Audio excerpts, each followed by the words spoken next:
airtime, paper time, space time or anything. They're just nutters.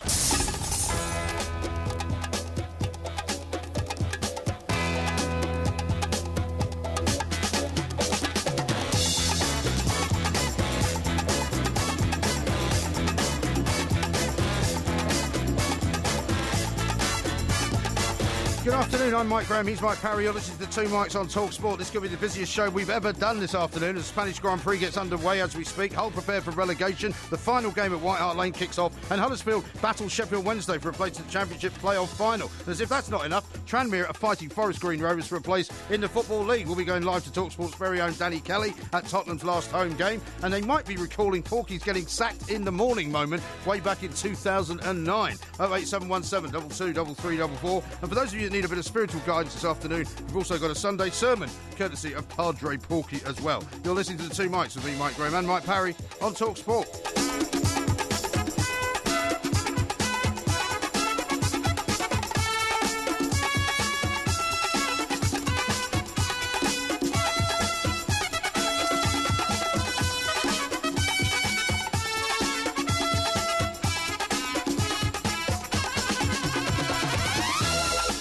Well, here we are again, Mr. Parry. It's a very, very good afternoon. It's a very busy afternoon. I don't know where we're going to have any time to speak. This is one of the most exciting shows we're ever going to do and we've ever done. And guess what? As you were just introducing the show... Tell us. As you were introducing the show, I think Lewis Hamilton's been taken on the first bend in the Spanish Grand Prix. Well, I'll tell you what, why don't we go to Jeff Peters, who's watching it for TalkSport. Jeff, what's going on?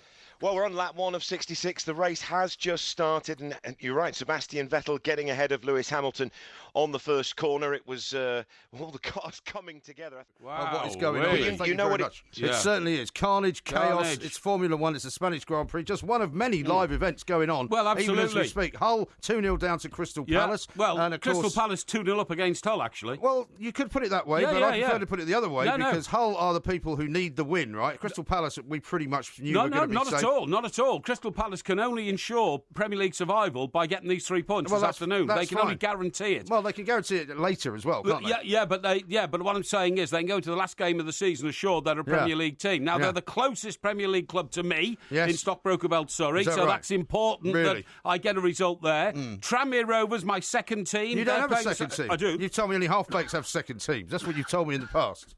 No, my minor second team. That's what I mean. Yeah, they're playing at Wembley this afternoon. Anyway? Hey? Why Tranmere? I've told you this before. It's where my mum and dad come from. No, they come from Birkenhead. Which is where Tranmere come from. Tranmere in Birkenhead, are they? Tranmere Rovers, Prenton Park. Yeah. My mum and dad were born in Prenton, the district of Prenton. Well, they're not from Tranmere then. Tranmere is No, you idiot. Prenton Park, Prenton, it's either is Tranmere a suburb or of Birkenhead. So Birkenhead is in fact Tranmere, is that what you're telling me? No, what I'm telling you is that Tranmere Rovers are based in Birkenhead. Are they? In Prenton. Yes. And Prenton Park is where Tranmere are. Okay. Didn't you know that? No, of course I didn't know that. Have you gone through your whole life not knowing that Tranmere I've never Rovers... been to Birkenhead in my life and I've got no intention of going. How about that? I would never go to Tranmere either. Have you never realised that Tranmere Rovers come from a city called Birkenhead? No. You've never known that? No, I thought Tranmere was a separate place. What a thickhead. I thought Tranmere was a separate place. I don't come from the northwest of England. Why would I know that? Where did you think the city of Tranmere was then? I thought it was up near Merseyside somewhere, but I didn't know it was part of Birkenhead. If it's part of Birkenhead, why would they not call it Birkenhead Rovers? Why don't they call them Birkenhead Rovers? I bet you think there's a city called Wraith, don't you, where Wraith Rovers are based, no, because that's in Scotland. I know a bit more about Scotland. Yeah. That's Gordon Brown's team, by the way, even though he lives in North Queensferry, which you don't even know. Yes, I do. No, I know everything about it. Anyway, you know everything about North Queensferry? I know everything about How'd you get there? Sorry? How'd you get there? You go over that bridge. Which bridge? The bridge. Which bridge? The bridge in Scotland everybody talks about. The one that was in the 39 steps. Don't get funny with me, OK? I'm not getting funny with you. Now you can't remember the name of it, though, can you? Of course I can. Now then... What's it called? Sorry? What's it called? What? The bridge. Which bridge? The one that goes over the river. The Forth of Firth Bridge. The Forth of Firth? Yeah. I'm sure it's not the Firth of Forth? No. The Forth of Firth, you sure about that? The Firth of Forth, that's it, that's the one. Anyway, listen, don't be wasting time. No. There's so much going on There's this a lot afternoon. going on, yeah. We've got no time to talk nonsense. There's a Sky Bet Championship playoff semi-final, Huddersfield and Sheffield Wednesday. Yeah, have you got any favourite teams in that one? Well, I have a bit of a soft spot for Sheffield Wednesday. Soft spot? Because in 1966, when my dad took me to Wembley, my first ever visit to Wembley, Everton won the FA Cup final 3-2 after being 2-0 down. Why are we getting Everton into this conversation? 3-2 up. Everton are not playing today. Now we've won the FA Cup. Everton are not playing today. No, but Sheffield Sheffield Wednesday, I saw the fans sloping away from the stadium afterwards looking for lawn. I've got a story to tell you about some Everton fans later, by the way. And I felt a little bit sorry for them. I've got an Everton fan story which involves you, so don't look so disinterested because you'll like it. It's got your name in it. Okay, but they're not very nice about you. But anyway, we'll get to that later. I'll tell you what else we can do now, though. Let's go down to Crystal Palace because Jake Robson is there for TalkSport. Any chance of Hull getting anything back here, Jake? 4 minutes gone in the second half. Still Palace 2, Hull 0. So not looking too good for Mr. Marco Silva, who was only a few weeks ago being hailed as one of the great managers of the modern age. You know, when he first got to Hull and he had a couple of results, didn't he? Which is always a bounce, isn't it? When a new manager comes in, you get that. But that's why sometimes they sack managers, because they think, well, at least we'll get maybe 6 or 8 points out of his first 4 games or 5 games. Because you get that bounce effect. And ever since then, he's done nothing to impress anybody about anything other than being average. No, exactly. And I'm afraid it looks like he's going down. And lots of people have been saying this season, haven't they, that the best thing a club can do when they need to change the manager, they must change the manager in order to save their season. In Hull's case, it hasn't worked. No, it hasn't worked at all. So it doesn't always work. And it didn't work for Swansea. Well, except it might. Might have worked for Swansea. Exactly. We're not sure yet. I mean, we'll know at the end of this game. I mean, if Hull lose 2-0, Swansea stay up. Yeah, but what I'm saying is Swansea, right till the penultimate game, were involved in that relegation battle, which was supposed not to be. Now, 2 issues that I want to put out to our listeners this afternoon, both involve managers, okay?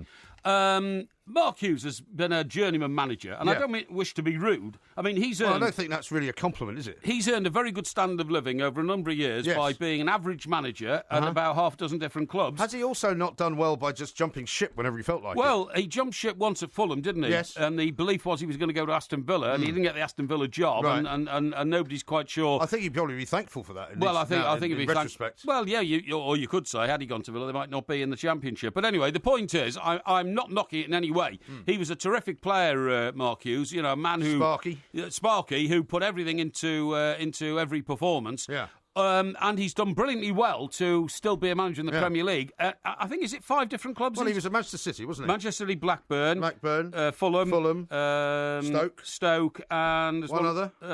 One other. What would be the other one? I don't know. But we'll think about it in a minute. We'll come up with it. Yeah, but the point I'm making is that he's done an average job at every club. He's never won anything, and you have to say, as a survivor in the Premier League managerial ranks, first class.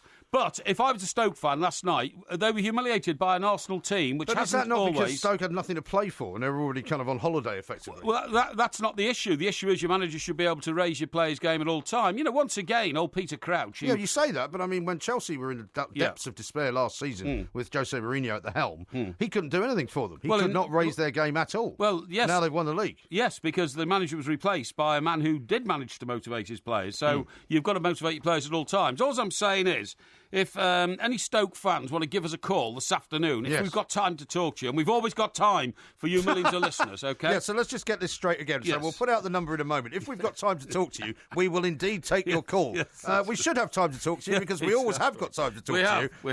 Anything else you'd like to say to Stoke fans? Well, I'd like to give them the number, though.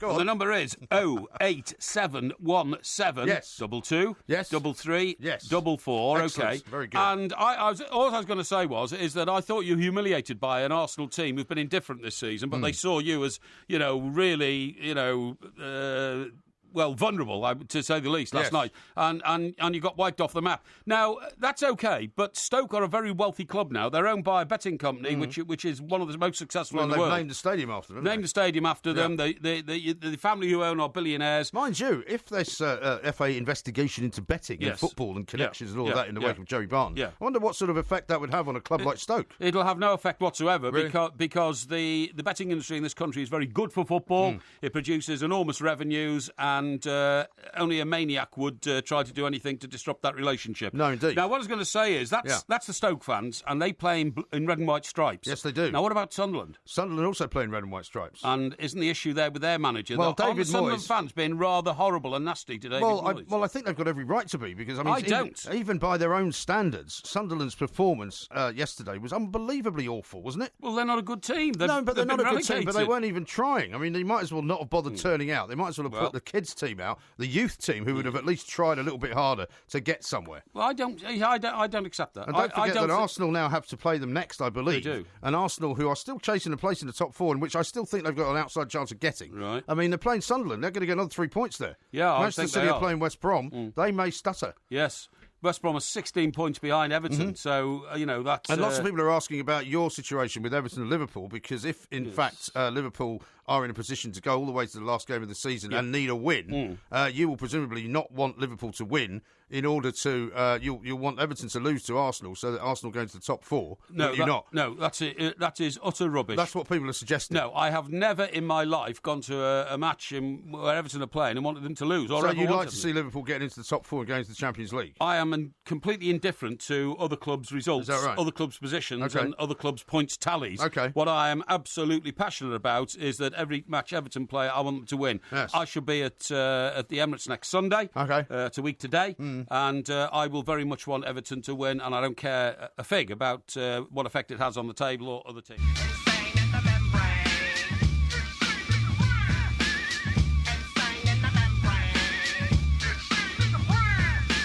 This is Talk Sport. We are the two Mikes. Plenty of people reminding us that QPR was the team we were missing for Mark Hughes. Matt in Brighton has told us Mark Hughes managed QPR and Man City post-takeover and did nothing. We'll be talking about more Mark Hughes business very shortly. If you're a Stoke fan, do you want rid of him? Or do you think he should hang around for another season? Well, let's go first to the phones. We've got Steve, who's a Stoke fan, wants to tell us what he thinks about Mark Hughes. Steve, very good afternoon. Yeah, good afternoon to you guys. How are you doing? Yeah, very well. What do you think about Mark Hughes and his performance? Absolutely, for me, for the past 18 months, now, since we lost to Liverpool, well, we beat Liverpool away in the semi-final, second leg of the League Cup, 1-0. Yeah. We went out on penalties. Since that game, we've been absolutely dire. Terrible. No plan B. Sort of relying on Dad's army a bit, on the Polish signings. I mean, he's gone back to Crouch, John Walters, Glenn Whelan. Certainly. Steve, I always get the impression with Mark Hughes, and by the way, I'm not criticising the guy. He's had longevity in the Premier League. He deserves tremendous respect for that. But I always get the feeling at the end of the season, if the team that he's managing has finished just mid-table or a bit below mid-table, he sort of wipes his brow and says, "Whew, that's another season gone by, thank you," and that's it. You know what I mean?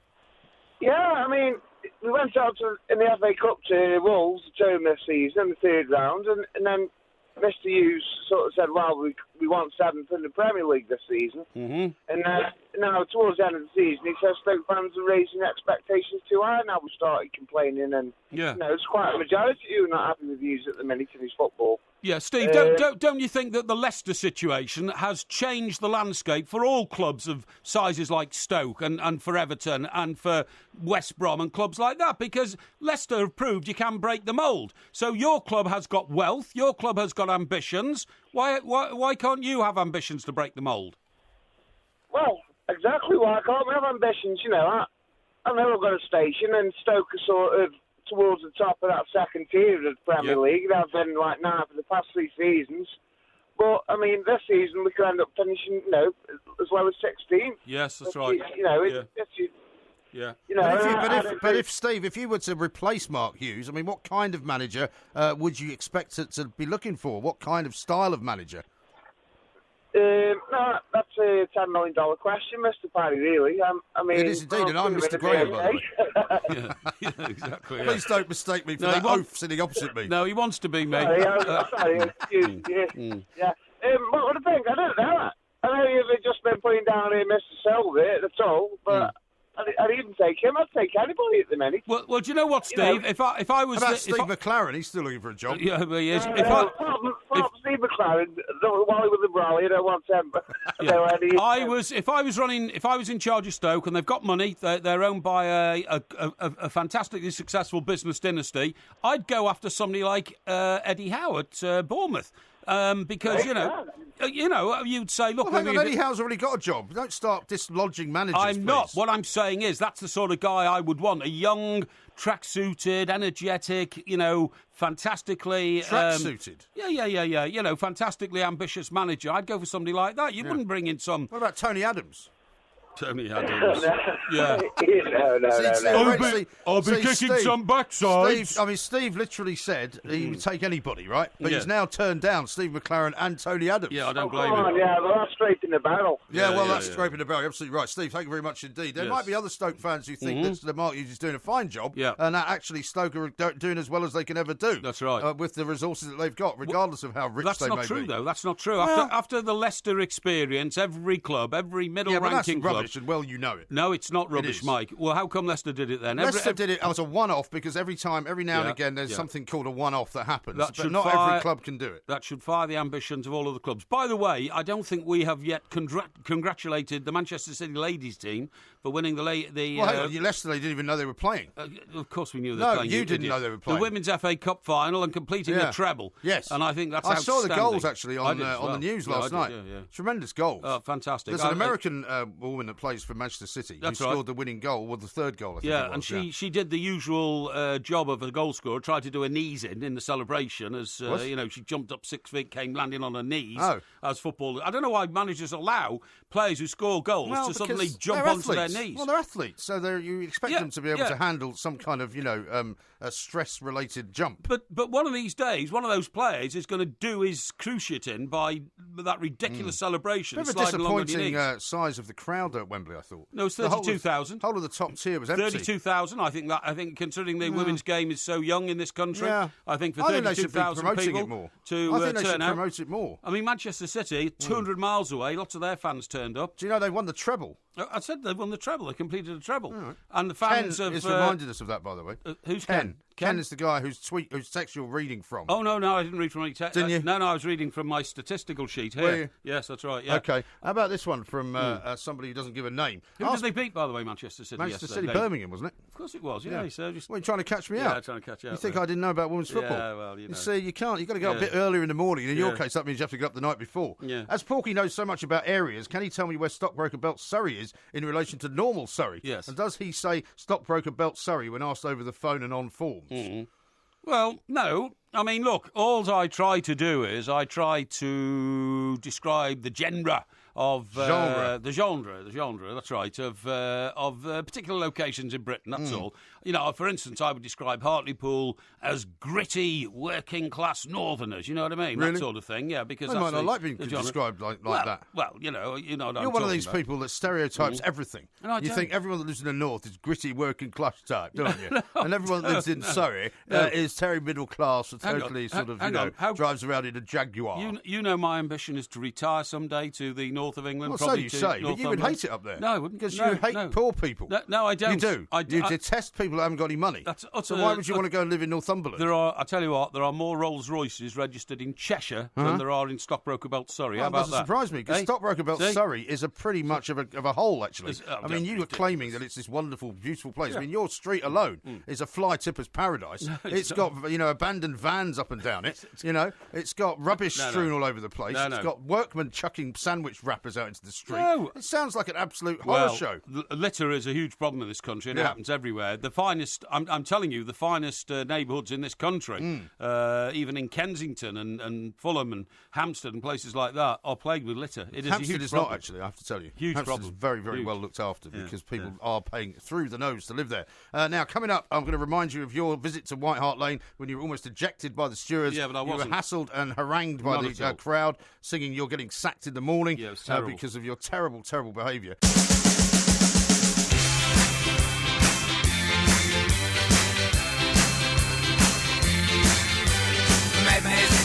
Doesn't look good for Hull, does it? And what a time for it to happen during the City of Culture year. Well, that's right. Do you think absolutely. that plank of an MP or an ex-MP, because he's no longer an MP on the basis that he's now not standing at the moment, is it possible that he's jinxed the entire city? I don't know. It could have been the propeller, couldn't it, that they put in the middle of the town? Yeah, it could have been. Jinxed the city. Yeah, it could have been. How many lorries did it take to get that in there? Well, About maybe 12 they should have put one in front of the whole city goal instead and might have kept a few of the goals from going in. Now, I've got a note here from our very good friend John Sims. Yeah, go on. John, of course, is a tremendously loyal and long-standing West Ham fan. A Tottenham fan, I think you'll find. Sorry, am I going What on earth completely are you mad? Why are you saying he's a completely West mad. Ham fan? Tottenham fan, sorry. It's the ham bit, you know what I mean? Just got the first bit wrong. Tottenham. John Sims, I'm sorry. Yeah, the great Tottenham fan, and we've enjoyed the odd sherbet. Do you know what got me? What got you? What got me was White Hart Lane. Yeah. is like, West Ham United. Yeah, exactly, yeah. Well, if you're looking at the hashtags on Twitter today, that could easily confuse you. John Sims, a great Tottenham fan. Smarter than the average bear. On his way to Hart Lane, looking to the future, but with all his mates looking and loving the past. Can't wait to see the two of you at the new stadium. John, thanks very much indeed. Always great to hear from you. Yeah, well, let's hope the stewarding at the new stadium is a little bit better than it was at the old stadium. What do you mean? You caused a bit of a problem a few years ago. Oh, no, I didn't.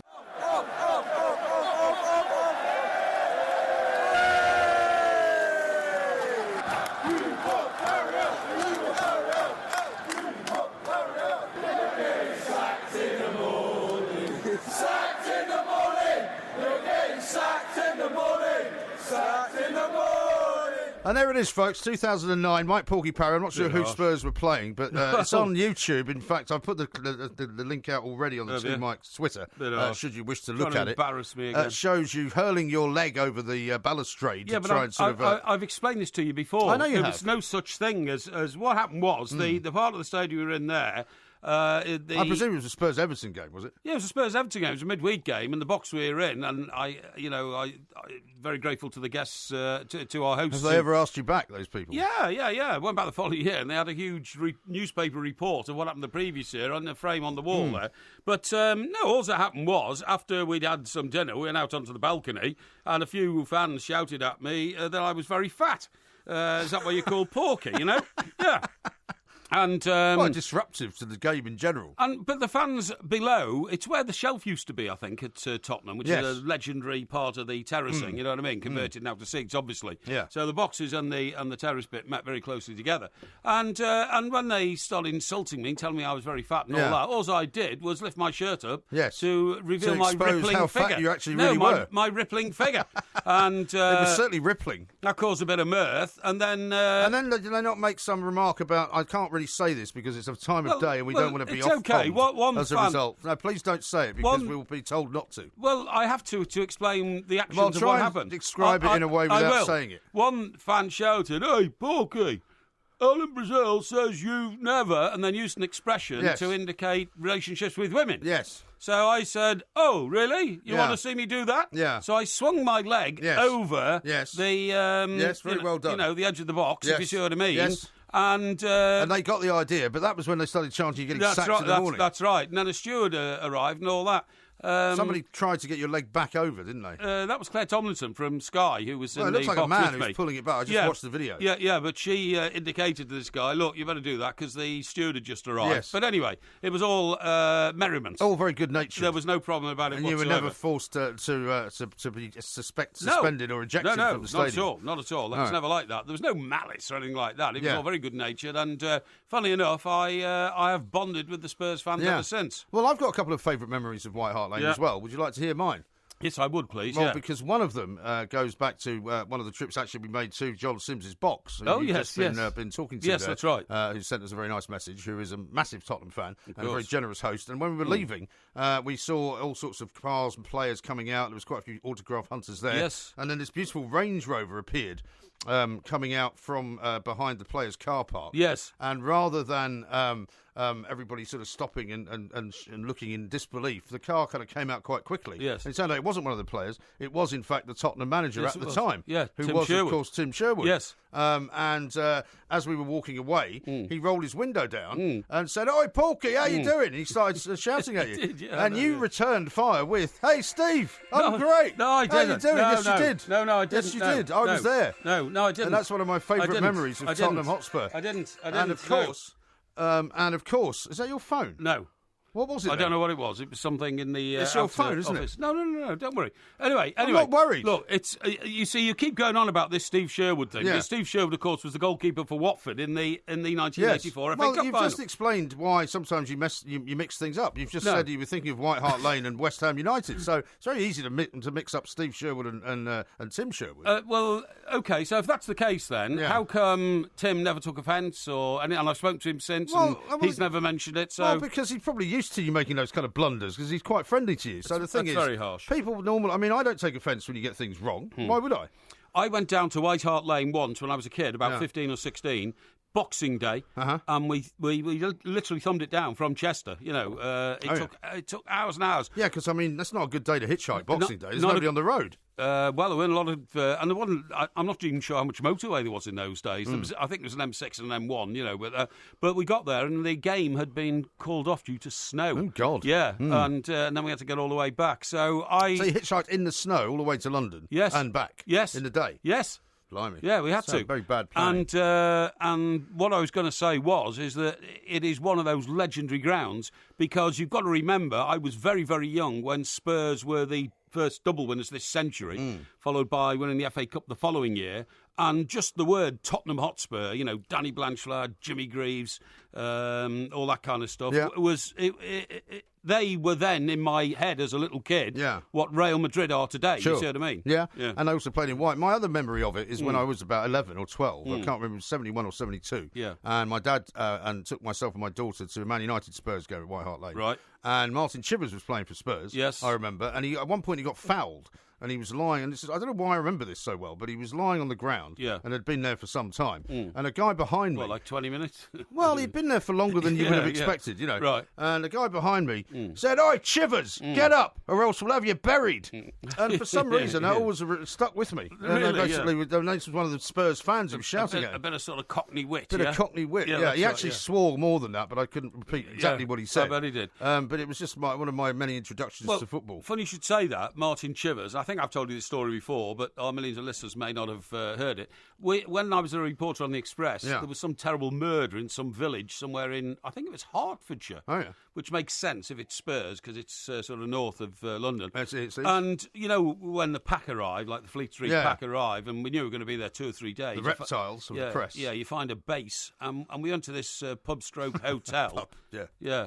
Well, it's always a pub, isn't it? The reptiles. It's always a pub. Well, the reptiles reptiles of the press is what we used to call ourselves. Yeah. And I had a few rooms to book and all that kind of stuff. And we chose an area of the bar which is going to be ours for the next 2 or 3 days, sort of cordoned it off and all that kind of stuff. And the proprietor was Martin Chivers. He was running the hotel. And he was ever so helpful. I mean, he didn't have any grudge against any journalist from his days as a footballer. Couldn't do, could you, when you're an England centre forward? Not really, but no. he was terrifically helpful because he understood the way communications work, and he went out of his way to make everything available to us. He was a terrific guy. Right. Here's one from Davies, who was talking earlier about your suggestion of why players actually slide on the pitch to celebrate goals. Yes. I like the way Porky's comparing his bladdered old knackered knees to an athlete who is turbocharged. Yeah. And here's one from... I think it's far more dangerous to slide on your knees if you're a turbocharged athlete than it would be for me with my knackered old knees, because it doesn't matter if my knees get damaged, but if you're a £25 million footballer and you slide around on your knees, you're going to damage your knees one of these days. Looks like Crystal Palace have got a penalty down there at Selhurst Park. Let's go back to Jake Robson. And there it is, you can hear in the background, it's Crystal Palace 3, Hull 0, Milivojevic with the penalty. And that really is game over if it wasn't before. I'm afraid for Hull City fans, they are going down. I think we might need to talk to some Hull City fans, because Hull are now in a terrible place. They've got a new manager. Who knows if he's going to stay around? Who knows whether he should stay around? We've talked a lot about whether David Moyes should stick with Sunderland. But if you're a Hull City fan, that's the end of your season. You're going down Championship football next season. Yes. City of Culture isn't going to help you out, I'm afraid. It isn't going to help you at all. We might talk to some Palace fans as well. Absolutely because right. It's a terrific day for them. It really is. Well, and also, what about making the right choice for them? Sam Allardyce has done exactly what he's been asked to do. When Sam Allardyce comes to a club that's in trouble, it's almost guaranteed to get you out of trouble. Yeah. It's almost a guarantee. The only guarantees in life, death and taxes. And but Sam Allardyce keeping you in the Premier League. Sam Allardyce keeping you in the Premier League. Should be added as a third one.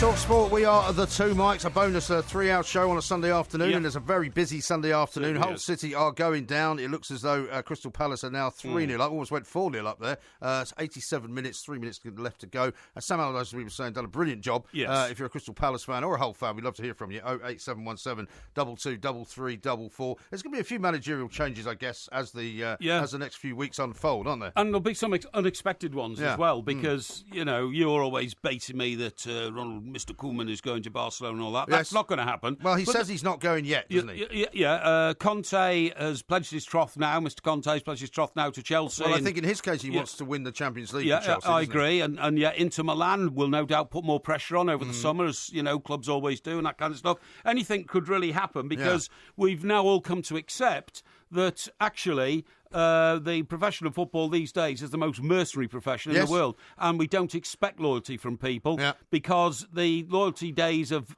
players and managers sticking around for 12 years at a club are gone. Right. Well, let's think about as well Swansea, because now, because of what's happened at Crystal Palace, and we're just seeing some Hull City fans bursting into tears there as they watch their team going down back into the Championship. Yes. Basically, Silva probably will go, I assume. David Moyes, why? Because he may feel as if he's failed horribly, and he didn't come to Britain to play to manage a team in the Championship. Well, yes, but then again, he came from Portuguese football, I think. Well, is he where he was quite successful. By the way, Portugal, they're one of the leading nations in the world now. They're the European champions, right? Who? Portugal. Yeah. And last night they won the Eurovision Song Contest. Oh, yeah, well, the thing that you say you didn't watch. I didn't watch it. Well, why did you put out a tweet? I put it out as a 2 joke. minutes to 8. Yeah. Please don't bother me for the next 4 hours. I'm going to be watching Eurovision. That was a piece, my night is complete. That was a piece of porky satire, you know. Really? I mean, it was a joke, and I thought everyone would leap on it. Well, then all of a sudden, subtle as a train everybody started taking it very seriously. They started saying, "Oh, have you seen the man in the gorilla suit? You know, have you seen the bloke up the ladder?" I didn't see any of it. I wasn't watching it. So what did you watch then? I watched the previous night's edition of Jamestown. Jamestown? Yeah, which is getting better. I've not seen that. That started a bit slow, but getting better. Versailles was good, actually, this weekend. What was? Versailles.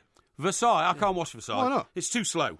Too slow and rubbishy, honestly. It's not slow and rubbishy. There's lots of poisoning going on, lots of murder, lots of torture. You'd love it. And the other one that I'm not getting on with is The Durrells. The Durrells? Yeah, it's the Sunday night one about the family who've moved to somewhere in Greece. Oh, right. What's that island called? I don't know, Kos. Look, there's another goal. Yeah. Palace 4, Hull 0. Hull's fate well and truly sealed. It's Hull the 0. final ignominy as well, because he nutmegs the goalkeeper for that fourth goal. Exactly, yeah. What a great end-of-season game for Sam Allardyce, though. He's looking absolutely like the cat that got the cream. Well, now, how about this for a theory? Marco Silva gets poached by Inter Milan.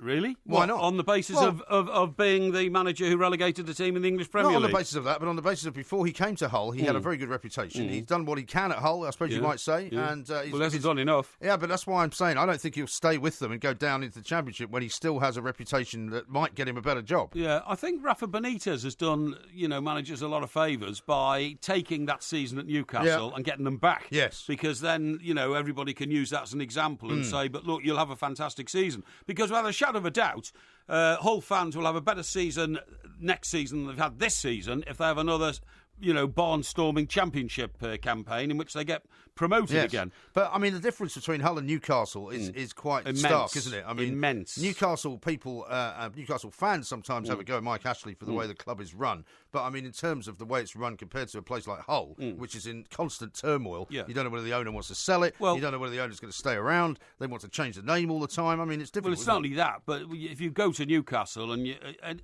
almost everywhere in the city, you look up and you can see the stadium, if you see what I mean. And in Newcastle? Yeah, it's an integral part of the fabric and the structure of the northeast of England, and it's geared only for Premiership football. It's not really geared for Championship football. So they've really got back to where they belong. Hull exceeded expectations and went to somewhere they didn't belong, and now they are back where they belong. It happens to be the Championship. Well, that may be very harsh, but at least they've got the City of Culture and the blue naked people and all the rest of it, and the big turbine and all sorts of other things. I've got lots of tweets and things for you. Definitely. We've got one here from Pauline, who's retweeted something about the last game of the season at Blackburn. Is it Blackburn Rovers? And some fans are throwing their season tickets on the pitch. Well, it wouldn't surprise me. Which I suppose is another team that are in a terrible place, aren't they, Blackburn? Yeah. Very, very difficult. Very difficult indeed.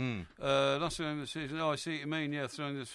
How times have changed. Yeah, definitely. Yeah, Venky's out. That's a constant call, I'm afraid, up there. It is. Yeah. The Tranmere situation is very interesting because if they can get back into the Football League, then I'm afraid that they're putting my hometown team, Chester, into the shade. Are they? Because Chester, of course, were in the Vanarama with Tranmere. Oh, yeah. We didn't have a great season. Chester, where did they finish then? Yeah, about 2 above relegation, I think. God. So that's not good, is it? And of course, Lincoln came up as well. Well, absolutely. After their terribly brilliant Tranmere pushed them all away, funny Yeah. enough. I mean, Lincoln were the poster boys of the Vanarama because of the great cup run, right?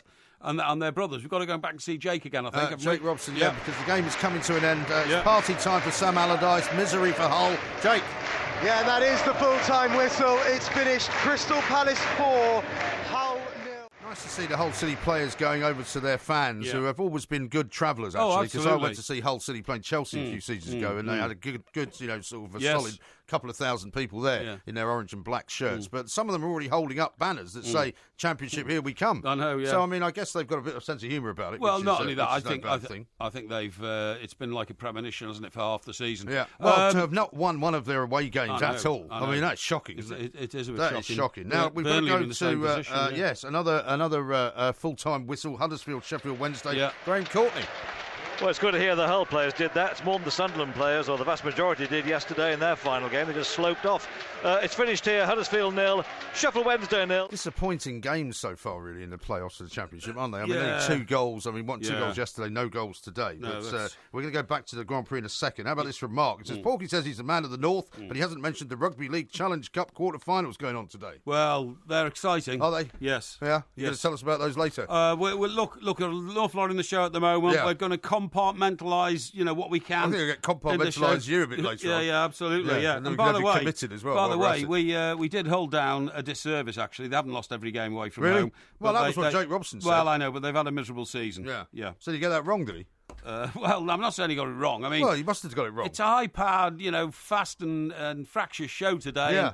And Come on, Jake. Some people confuse raise your game, man. Tottenham with West Ham. And, you know what I mean? Shocking. You've got quite a few other little tweets here for you. Here's one from Peter. It says, Stockbroker Belt, Surrey. There was a town named after Porky. Leatherhead. Leatherhead, yeah. Which is very funny. Here's one from Neil who says, how about this dynamic duo for Everton when Koeman finally legs it? Moyes and Adams. Yeah. Hey, listen, Crystal Palace getting those 3 points. Yeah. I've worked out they go shooting up the table, and they go up above. They've got 41 points. Yeah. They go up above Stoke in the table. What you mean? If they now that's where they are? Isn't that where they are were now. already? No. Palace were 5th from bottom. Yeah, but they're now going up 1, 2, 3, at least 3 places, maybe 4 above Stoke, as we were saying.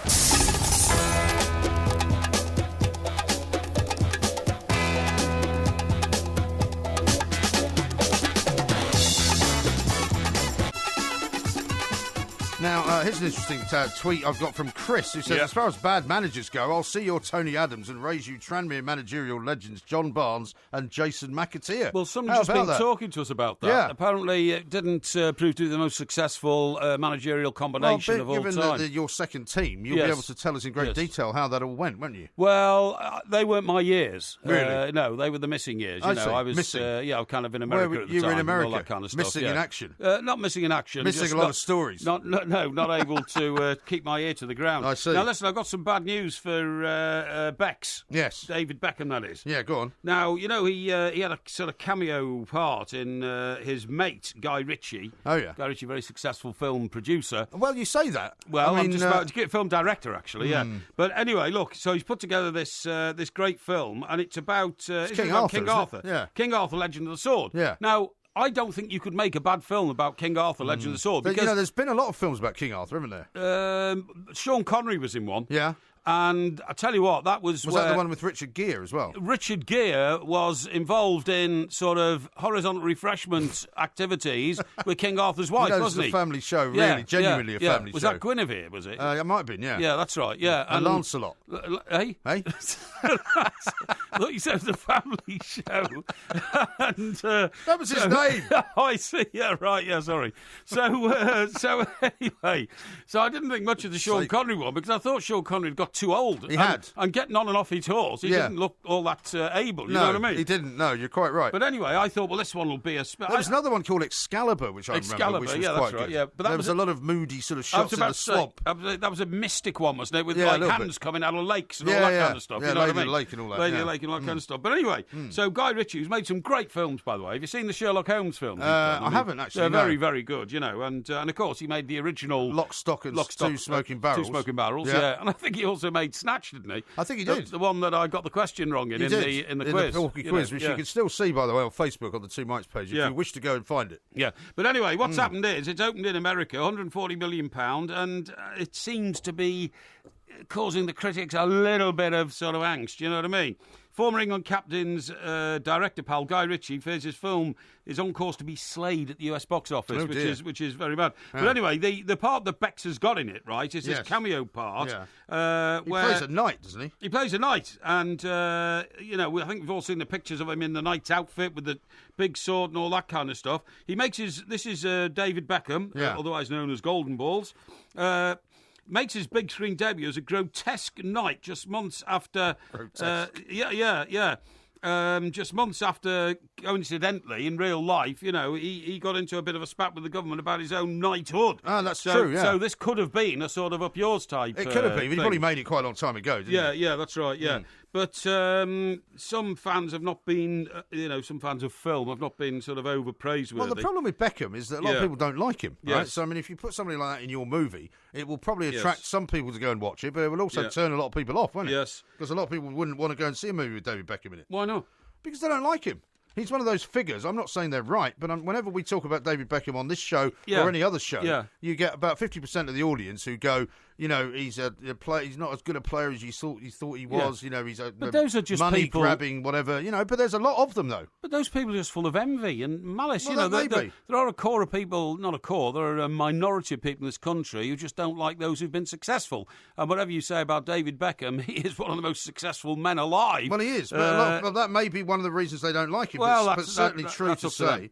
Certainly true to say that they don't like him.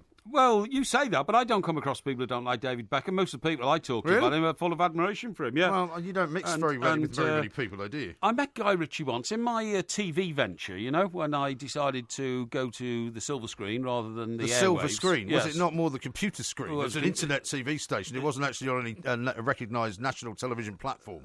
Well, these days, of course, you can get it on smart TVs and all that kind of stuff, you know what I mean? So not a problem. Yeah. But he lives... went bankrupt, didn't it? I'm sorry? Did it not go bankrupt? Well, I left a long time before the company met its own level. Yeah. And all I can say is, in the part of the world where our studios were based, Guy Ritchie lived around the corner. Oh, did he? Yeah, so I used to see quite a lot of him. He used to live in Primrose Hill with Madonna, didn't he? No, he lives now in central London. Well, Primrose Hill's pretty central. No, this is real central. Like... what, you mean like Mayfair? No.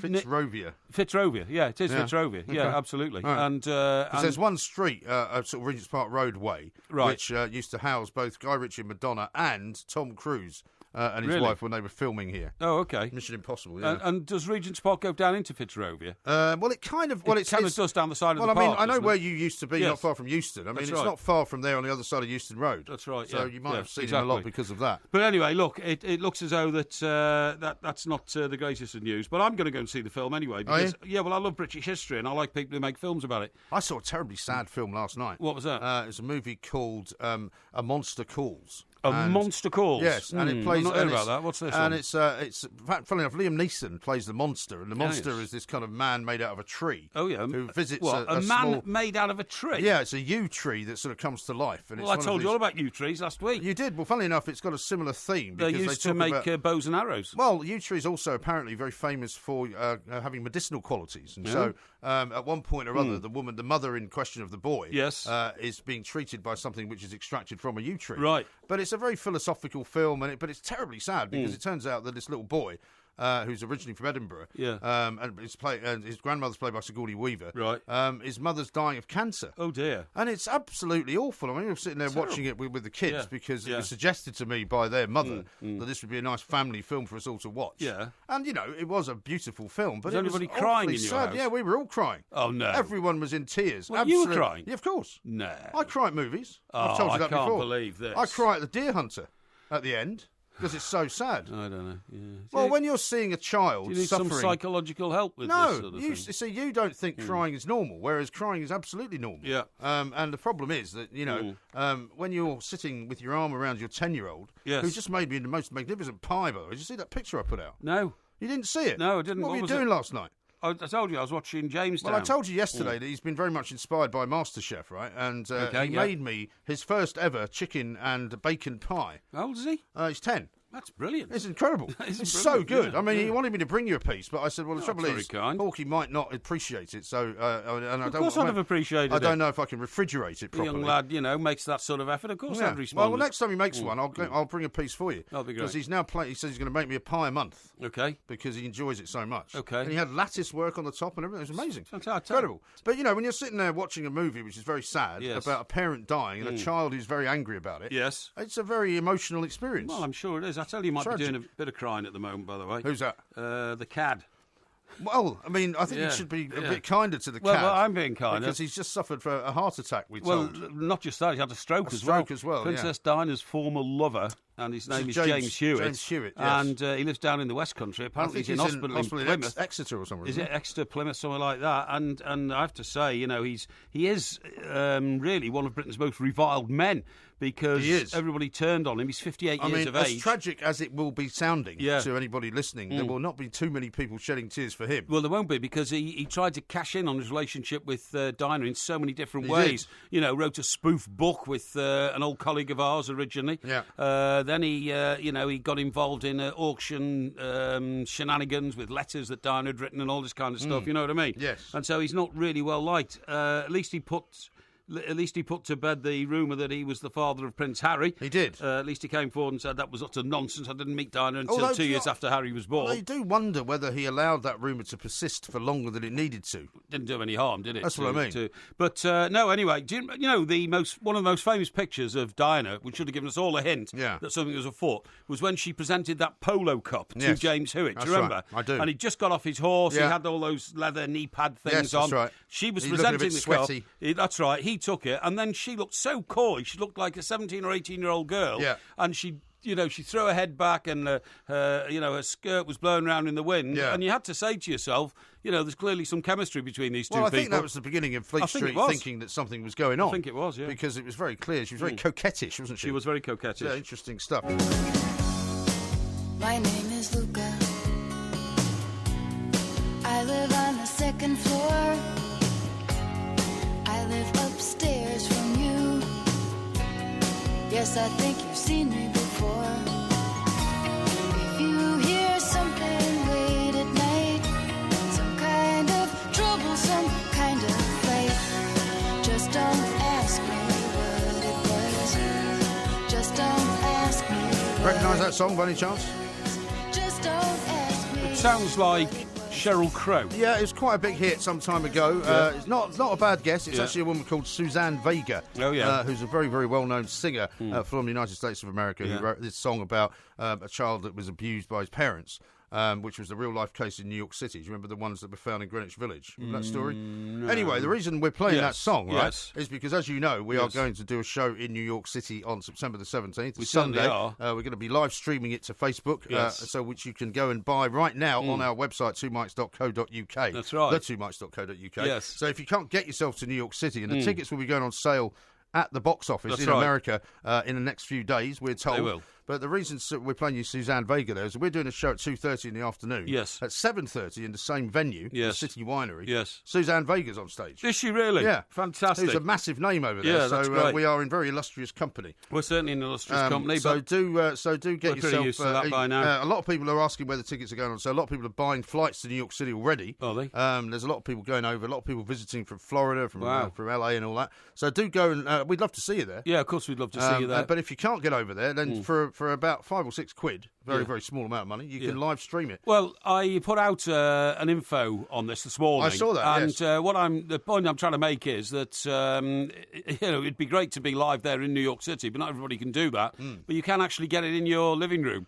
And the time here would be 7:30 because it's 2:30 in the afternoon in New York City. And the TV's rubbish on a Sunday night. Yeah, it is, and it works really on the same sort of principle as whether if you're going to have the World Heavyweight Championship, you normally at the last minute you go bang and press a button and you subscribe. That it's exactly the same. You can do that, but if you wait until the last minute, it'll be a lot more expensive. It will be. Getting now, it's so cheap. How much is it? $5.99? Something like that. Something like that. Anyway, look, it's all on the old Two Mics website, which is the2mics.co.uk. It is. Right, absolutely. Now, let me read you this from Davies. It says, does Porky think Paul Clement deserves credit for sorting out the mess left behind at Swansea by Bobcat Bob? Well, it looks like he survived, doesn't it? He has. So, but in some ways, thanks to Hull more than his own efforts, you just have to say. Well, no, I think at the end of the season, I think when all the balls are in the air, when all the plates are spinning, you do need a little bit of luck. You need other results to go your way. But at the end of the day, 3 clubs go down and the rest 2 or 3 survive. And if he's a survivor, then that's fine. Yes, and I mean, I guess you would say, we were talking about managers earlier, whether David Moyes is going to hang around at Sunderland. I think the fans don't want him to. Whether Silva hangs around at Hull. The question I suppose you might want to ask is whether Paul Clements hangs around at Swansea. Does he want to? Do they want him? I mean, is it going to be one of those things? He's a Premier League manager again next season. Yes, so you would think he would want to stay there. I would think so. But you know, strange things happen, don't they? When the jobs merry-go-round starts, and suddenly there's a vacancy somewhere else. Yes, strange things happen. Strange things do happen. Now, what is your response to reading this story this morning that Wayne Rooney has lost £500,000? That's £500,000 in 2 hours of casino. Do you know what my first reaction was to that? Yeah, I said, well, he makes that in a week. Well, that's a week's money for him. My reaction was this, right? We've been tabloid newspaper journalists all our life. Yeah. That is a very interesting story because it's way beyond the means of almost everybody in this country. In the world, yeah. So it's got a gee whiz factor. Wow, to lose £500,000 in one night. Yeah. However, it should be stated quite clearly, Wayne Rooney has done absolutely nothing wrong. No. Because of what you've just said. Yeah. He earns so much money. Right. I mean... Well, he makes, I think, $365,000 a week from Manchester United. I was about to say, that doesn't even add up to 2 weeks' wages. No, it's one, because you'd have to say, probably makes about another 150 on image rights or whatever other advertising rights he's got. Yes. So $500,000 for Wayne Rooney is literally, as you would say, a week's money. And I think the story's written very fairly, because you get into it, it shows he was in a VIP area, so it wasn't bothering anybody. He was drinking bottles of beer and did not appear to be intoxicated. Right. He does like a beer, doesn't he, Wayne? Yeah, this was late on, a midnight-ish, after a European game which he hadn't played. He'd been a squad member. Yeah. And actually, although it's interesting, there's no way you can condemn Wayne Rooney for doing that. It's his money. He can do whatever he likes with it. I mean, I suppose the what you might call the subtext of these kinds of stories is always like, well, what about his family life? Why is he out on his own? Where's his wife? Because his wife and the kids were away. Yeah, exactly. They've got a holiday home in Barbados. Yeah. We know that. I think they've got somewhere in Europe, like Spain or somewhere, and I often see reports of them being in Dubai. Yeah, but there's always a kind of, while the cat's away type sense, isn't there? That, when you were married, well, no, not when you were married, but when I was married, if my wife and kids went away somewhere, then I'd be out on the lash every night. Right, yeah. But he apparently wasn't even on the lash. I mean, that's the point. He was drinking. Yeah, right, he was having a few beers. Yeah. But even this report, often... some of these reports can be a little bit loaded. This one isn't. And it says that he didn't, according to witnesses, he didn't appear to be drunk. Yeah. So, he was just out and he likes gambling. Yeah. Well, good for him. Yeah, well, he's not very good at it, is he? He's just lost $500,000 in liquor. Well, yeah, but that's his choice and his decision. And it's not for anybody else to judge, really. But it is interesting. It is interesting. Yeah. And, I wonder if he occasionally wins £500,000. Yeah, well, exactly. Yeah, sometimes, I suppose, yeah. Now, not that long ago, we were down with Pixie Lott at West Ham United at the London Stadium. We certainly were. Coming up at 3 o'clock, Tranmere Rovers, Forest Green Rovers. Interesting to have 2 teams called Rovers actually playing a game. Is it really? How often do you think that's happened in recent memory? Fascinating, isn't it? Well, when was the last game that you can name that took place between 2 teams going up into the Football League, both called Rovers? Well, I should imagine the last time there was a fixture in English football involving 2 Rovers, it would have been Tranmere Rovers and Blackburn Rovers. Yeah, but it might not have been as important as this game going up into the Football League. Oh, I don't think it would have been, no. Of course. So it's an unusual event, a bit like Wayne Rooney spending £500,000 at a casino in one night. Well, so therefore it's newsworthy, therefore we're talking about it. Yeah, well, it's a small addition to the show, the fact that 2 teams named Rovers are playing each other today. Well, I bet you anybody else, and nobody can come up with another opportunity to say that's when when did it last happen? I bet you can't do that. You know that one of the Nottingham teams, and I can't remember which one it is now, were once called the Sherwood Foresters. The Foresters? Yeah. Really? Yeah. Well, it wouldn't have been Notts County, would it? Why? Well, because there's Nottingham Forest. Yeah. Who would be more than likely to be called the Foresters? No, the Sherwood Foresters. I was going to say one of the clubs was known as was called the Sherwood Foresters. Really? Well, it must be Nottingham Forest. Well, no, I doubt it because why? If they were the Sherwood Foresters, why would they then suddenly become the Nottingham Forest? Well, it's the same reason Tranmere don't call themselves Birkenhead Rovers. Yeah, well, that's because they come from the area called Prenton. So they're not called Prenton Rovers either. No, they're called Tranmere because Prenton. Because they're in Tranmere. Yes, that's right, absolutely. Which is a separate place. Yeah, well, I'm not sure if Tranmere's even a place, actually. I know Prenton is. It's got 4,000 people living in it, I checked earlier. Oh, you really? Okay, that's good, yeah. Well, I like to check the facts that you throw at me. I know that's unusual for you. I'm very glad about that. Yeah. Well done. Toby has tweeted, and he's only sitting outside. To make matters worse, Barnes' replacement was the club's long-time physio, who'd never done any coaching of any sort. Really? Who kept them up. He's talking about Tranmere. Yeah, well, I mean, yeah. But, not every club is able to get its act together all the time, is it? He says that they were known as Dumb and Dumber, Barnes and McAteer at Tranmere. Well, I think that's a shocking thing to say. Yeah. I mean, come on, John Barnes, I think he's listed as the third greatest Liverpool player of all time, or something like that. And Jason McAteer was a fine footballer, a bit of a journeyman compared to John Barnes, I would say, without being rude or trying to upset anybody. Well, I'll tell you what, Toby's also put out a Twitter poll, and actually Tony Adams is winning it. So people actually think Tony Adams is a worse manager than John Barnes. Really? Which he must be, surely. I mean, because it's not just because of what the results are. Yeah. It's what he's been saying, because you wanted to tell me earlier about your tribute to him and his backside kicking and all of that, and his dancing about and all the nonsense that he does on the sidelines. I was making a bit of a joke. I mean, first of all, we still don't really know why Tony Adams got involved with Sevilla, although I did hear some explanation from some... Grenada, sorry. Yeah, Grenada. It's not Grenada. That's an island. Yeah, Grenada, yeah. I did hear some European expert going on about, he represented some company in some business deal or something like that. Well, I think he was involved with the Chinese sort of owners. That's right, yeah. Before he was appointed manager. That's right, and all that kind of stuff. But it was just his ludicrous press conference when he said, I'm not going to be popular here. There's not a popularity. He's right about that. He's very right about that. Not going to be popular here. There's not a beauty contest. I'm going to upset. For that. Yeah, I'm going to upset people. He did, but he tried to intimate he was going to upset people by being a hard taskmaster. Yes, not by losing every game. By losing 6 successive games and then appearing to be some sort of buffoon on the training ground with live cameras there, where he was sort of knifing the air. Like kung fu, chopping it like sort of Kato from those old Pink Panther movies. Kung fu, and then dancing from side to side, which nobody could make out. But I've told the audience before. I'll tell them again. When I saw him at Portsmouth, just after he was made manager of Portsmouth, and a 3-piece suit, reclining in a leather chair, like the chairman of some giant corporation, and asked, with your abysmal track record so far as a manager, why, Tony, do you feel that you can take on the challenge? And he said, my time has come. My time has come. Yeah, right. My time has come. Like it didn't last long. 17 games later, his time had gone.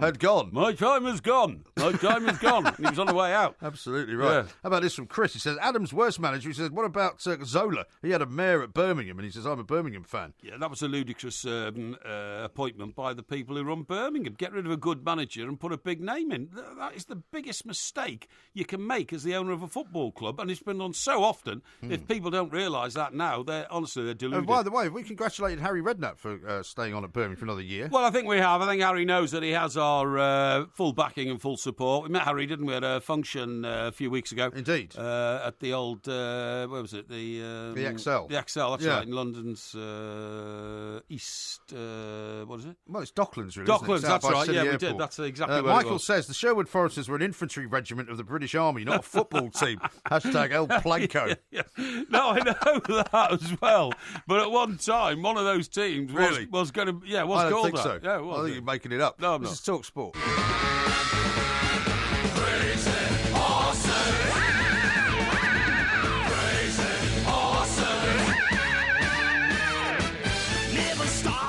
Talk Sport, we are the two mics. There will be a podcast coming out later on, I am assured. There was not a podcast on time yesterday, I'm afraid. There was some kind of glitch, technologically speaking, but it was put out. So yesterday's warm-up show, there is a podcast, and it is available right now. That's right. On iTunes, Podcast Addict, and all the usual places. But don't listen to it now. Listen to us live. Yes, and then you can listen to the podcast later. Yes. And remember, kids, and when they're listening to the podcast of this show, they can hear you telling them not to listen to the podcast. Yes, exactly. While they're listening to it. That's right. We're not here next week, folks, because of a structural structural scenario. A structural scenario, but it's not structural as in management or scheduling. Well, you don't know that. No, the structural bit is to do with old MG, but I can't go into it. But I'd rather you didn't keep revealing all these, sort of situations regarding my private life. Yeah. But anyway, look, I do have a private life. It is not open to all for scrutiny. And I've tried to soften the blow of, the fact that he's denying me working next week by pretending that I've got things to do. Well, I mean, you could go off and start another food company or something, can't you, in the meantime? Open a shop or something. Well, funny enough, I've got work to do in that direction. Have you? So, I've got a few things to mop up. However, we will be back next Saturday. Yes. With the warm-up. The warm-up, yes, another 3-hour special. And another 3-hour special, and we're looking forward to that. Yes. Now then. Now, how about this from Blaze? Yes. It says, one of the Nottingham teams was called the Foresters, but I can't remember which one. Was it Forest, possibly? Hashtag El Planco. No. You see, Nottingham Forest is not Foresters, is it? They had a plan to call one of the teams the Sherwood Foresters. What about Forest Green? You sure it wasn't them? No, it definitely wasn't them, Forest Green Foresters. In the wrong part of the world. Really? Now then. What do you mean now then? Well, do you not know what we're doing now? What do you mean? We're doing something now. Oh, what are we doing? Yeah, we are. I'll tell you in a second. Oh, okay. Right? David from Washington. Yeah. He says, I forgot the two mics were on today. I've been watching the Spanish Grand Prix. What have I missed? Well, you missed everything, David. Yes. You've missed Hull being relegated. Yes. You've missed us talking about the City of Culture. Yeah. You've missed the start of the West Ham-Liverpool game. Yeah. Jurgen Klopp's already getting worked up with a water bottle. Right. He's shouting at somebody. Yeah. Wijnaldum's getting it in the neck. I don't know what's going on. Palace We'll check in. Well, I mean, the biggest event of the afternoon is yet to come because the Spurs game kicks off 4:30. Yeah. Last ever game at Hart Lane. I know. It's very, incredible. very exciting. And Incredible. also, this is also very exciting. It's time for this.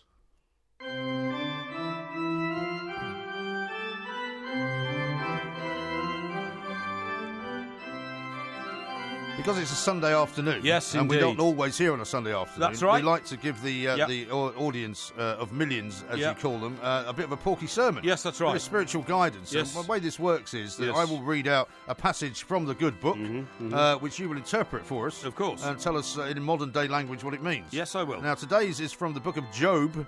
Okay. And it is chapter 23, verses 10 and 11. I know it. Okay? Are you ready for me to read it out? Yes, please. It begins thus. But he knows the way that I take. When he has tested me, I will come forth as gold. My feet have closely followed his steps. I have kept to his way without turning aside. I have not departed from the commands of his lips. I have treasured the words of his mouth more than my daily bread.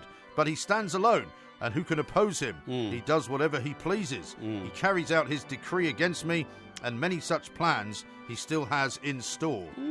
Very that's interesting. quite interesting. That could be seen in many ways, I suppose. Yeah, now that's a random text, isn't it? We've taken from the good book, okay? Yes, it is. Now, do you know what it's all about? No. It's all about you giving up smoking. Is it? It is.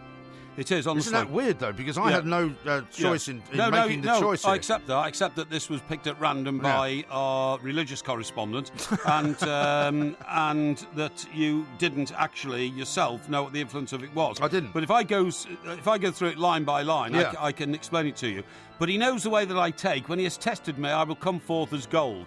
So that means that this idea for you to give up smoking had been brewing around in your head for a long time. Yes. You know, you'd been thinking that you should do it because you've got 2 young children. That's true. You know, although you never smoke in the house, you were, constantly seen as daddy going outside and sticking these things in his mouth and setting fire to them, which is not a good thing to do when you've got when you young put it children. that way, it's not really. No. Exactly. And then sometimes in the rain as well. I've been there with you in the rain, getting very wet just to go out and have a soggy cigarette. Hard to believe when you stop that that's what you used to do. Well, exactly. So my feet have closely followed his steps. Yeah. Now, do you know what that is? What's that? That is, in fact, you've decided to take spiritual guidance from, somebody that you admire. Yeah. And it may be a figure you just call the Almighty, or it may be a source of intellectual beckoning. Yes. Intellectual beckoning. Yes. And that intellectual beckoning for a long time has been saying, give up smoking, okay? So what you've done is, you've then given up smoking, and then this is the next salient line. I have kept to his way without turning aside. So what this is it's your conscience getting the better of you. You've eventually decided to give it up, The fact that you're going to be off for this week and have other things done to your body, and I won't say anything more, Thank you. is in connection with smoking, obviously. Or you've decided that you have taken a new path. Yeah. and giving up smoking is only one part of the mission to improve yourself, okay? Yes, right. So I've kept to his way without turning aside. What that means is you've been very good and you're being saluted for not getting back on the weed, okay? Well, that's good. Right. I've not departed from the command of his lips. Again, the thee in this is not the Almighty, it's your conscience. Yes. It's you battling your conscience, okay? Okay. And you're successfully battling your conscience at the moment. You know, devil, get thee behind me is the theme of this piece, okay? Yes. I have treasured the words of his mouth more than my daily bread. Now, that in itself has two meanings. One is that you're sticking with it, but secondly, it's very interesting, this, because, of course, quite often you put your menus and your recipes and the food that you actually make onto social media. Yes. And what you've told me, and this is amazing that this has come out in this piece in the Sunday sermon, is how much better your food tastes now that you do not smoke. Yes. Right? Yeah. Isn't that amazing? I've treasured the words of his mouth more than my daily bread. That is amazing, yeah. So it's getting better, okay? But he stands alone, and who can oppose him? He does whatever he pleases. Now, what that means is, remember, temptation is always there. Yes. You feel better about yourself now. Your relationship with your children is better. Yeah. You're seen as a more acceptable member of society. Although you've been saying I'm much more grumpy, though. Well, yeah, we'll get to that in a minute. Yeah. A more acceptable member of society, but he stands alone, who can oppose him means is every man is an island. Yeah. And at the end of the day, nobody can help you except yourself, okay? Yeah. He does whatever he pleases. That's the wickedness in your head, saying he does what he pleases. Yeah. But this is perhaps the final thing. He carries out his decree against me. Again, this is your own conscience working away at your darker side, trying to get you back onto the cigarettes because it makes you feel in yourself more in command of your own body because you're fighting the natural temptation that addiction gives you, okay? Yes, right. He carries out his decree against me, and many such plans he still has in store. That means that when I come to you and say, you know, you're irascible at the moment, you are less patient than you used to be, you are snappy, you have strange... Unpleasant, you've said. Unpleasant, strange temper bursts and all that. What this is saying is that dark side of your conscience carries out their decree against you, and many such plans he still has in store. Temptation will never go away. Right. You have to be alert and vigilant to all those temptations. Okay, why are you shouting? Well, you're doing okay, but there's a long way to go. It's a long way to go, as indeed there is at the Players' Championship. Just watching some golf, as well as everything else that's going on here. Thank you for the porky sermon. Very apposite for me. I should take that to heart. I should try and be a better person. Thank you. Where is my mind? Monaco's coming around fast again, isn't it? What a fantastic race that is. Well, as well. it's a fantastic occasion, but it's never a great race because the roads are so narrow. That's what I mean. But I mean, it's just the fact that it's one of those events which I've never attended, which I would love to attend. Yeah. We got invited, by the way, did we not, to the British Grand Prix this year by a guy we had on the show not long ago. We ought to look into that. Yes, that's right. Because I've not been to the British Grand Prix before. I might like to go. Yeah, well, the only issue that I have with that is getting there and back because of the traffic problems. But we'd have to go by helicopter, I think. Well, maybe with a helicopter in and out. We could do that, yeah. How are the invitations? Because, of course, you control a lot of the communications that come into the two mics. How are the invitations to the Derby going for me? To the Derby? Yes. Well, I didn't know you wanted an invitation to the Derby. Sorry? I thought we were talking about the Derby yesterday. Well, you were raving on about the Derby being sponsored by Poundland. Yes, that's right. And you were saying no, not the Derby. The Derby itself is Investec. Yes. But the hill is now being sponsored by Poundland. That's right, absolutely, Yeah, sorry. So, and what are you expecting? Floods of people asking you to come to the Derby with them? No, I haven't got a problem with the Derby. I mean, blimey, I'm turning the offers down. But I mean, if people are sending in invitations, inviting me into their box at the Derby or anything like that, then naturally I would want to respond and reply. All right, well, to be honest, it'd be very rude not to, wouldn't it? I haven't been checking, so I'll have a look. I'll make sure I have a look this afternoon. Because, I mean, people like me to be there to entertain their friends. We're very busy, by the way. We are very busy. Don't forget, tomorrow morning we're going to be on Sky TV. We certainly are. So we'll have to tell people about that. We're doing the newspaper reviews. What's in the papers? On Sky, absolutely. We're there for some time. Let's go over to the London Stadium. The Moose is watching West Ham Liverpool. Moose, what's going on?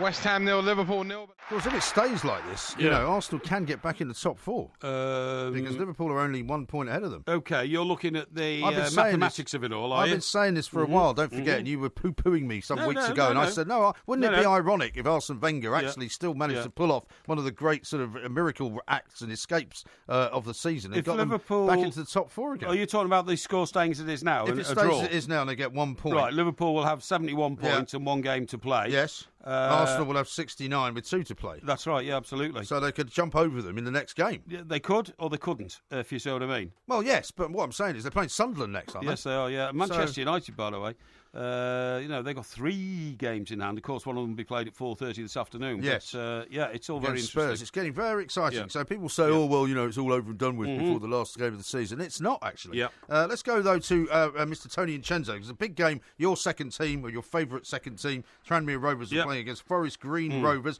Now, non-league expert Tony Vincenzo will know the answer to the question I put to you earlier, which was, when was the last time 2 teams with the name Rovers actually played for a place in the Football League? Tony, what about the 2 Rovers teams? Has that ever happened before? 2 teams called Rovers playing for a place in the Football League? Not for a place in the Football League, but in the Republic of Ireland, Sligo Rovers and Shamrock Rovers play each other 2 or 3 times every season. And they issue a match programme and tickets with Roy of the Rovers cartoons on it, which they've become collector's items. So fantastic. Wouldn't they make some kind of Irish Rovers joke about that? Well, the Irish Rovers are dogs, aren't they? So it'll be. I was thinking more of the song, to be honest. Yeah, the Irish Rover, But I mean, never mind about that, Tony. I mean, Blackburn Rovers and Tranmere Rovers will have played in the league, of course, won't they, in years gone by? So the answer is this has never happened before, is what you're telling me. Well, not at this stage of this competition. No, so it's never happened before, so it's unique. Tony, what I really want to talk to you about is the fantastic job my friend Mr. Mark Palos has done at Tranmere, because he's brought them back from the dead, really, isn't he? Yeah, he's in there with his wife, isn't he? They own the club, and they've really got underneath it. I think it was difficult to begin with, and they came down from the Football League. But 2 years on, the support has been fantastic. They had over 10,000 for the playoff semi-final at home, the biggest non-league crowd of the season. Today, there are almost there's a sea of white all the way around me, 15,000 Tranmere Rovers fans, and Forest Green, only about 2,000 or 3,000. But you've got to remember that Forest Green play in Nailsworth, which is just a little village. It's got a population of 5,800, and if Forest Green win today, it'll become the smallest ever place to host a Football League club, beating Earthlingborough, which had about 6,800 when Rushden and Diamonds were in the Football League. Yeah, that's absolutely amazing, isn't it? Funnily enough, Rovers used to be involved with Peter Johnson, the former owner of Everton, didn't they?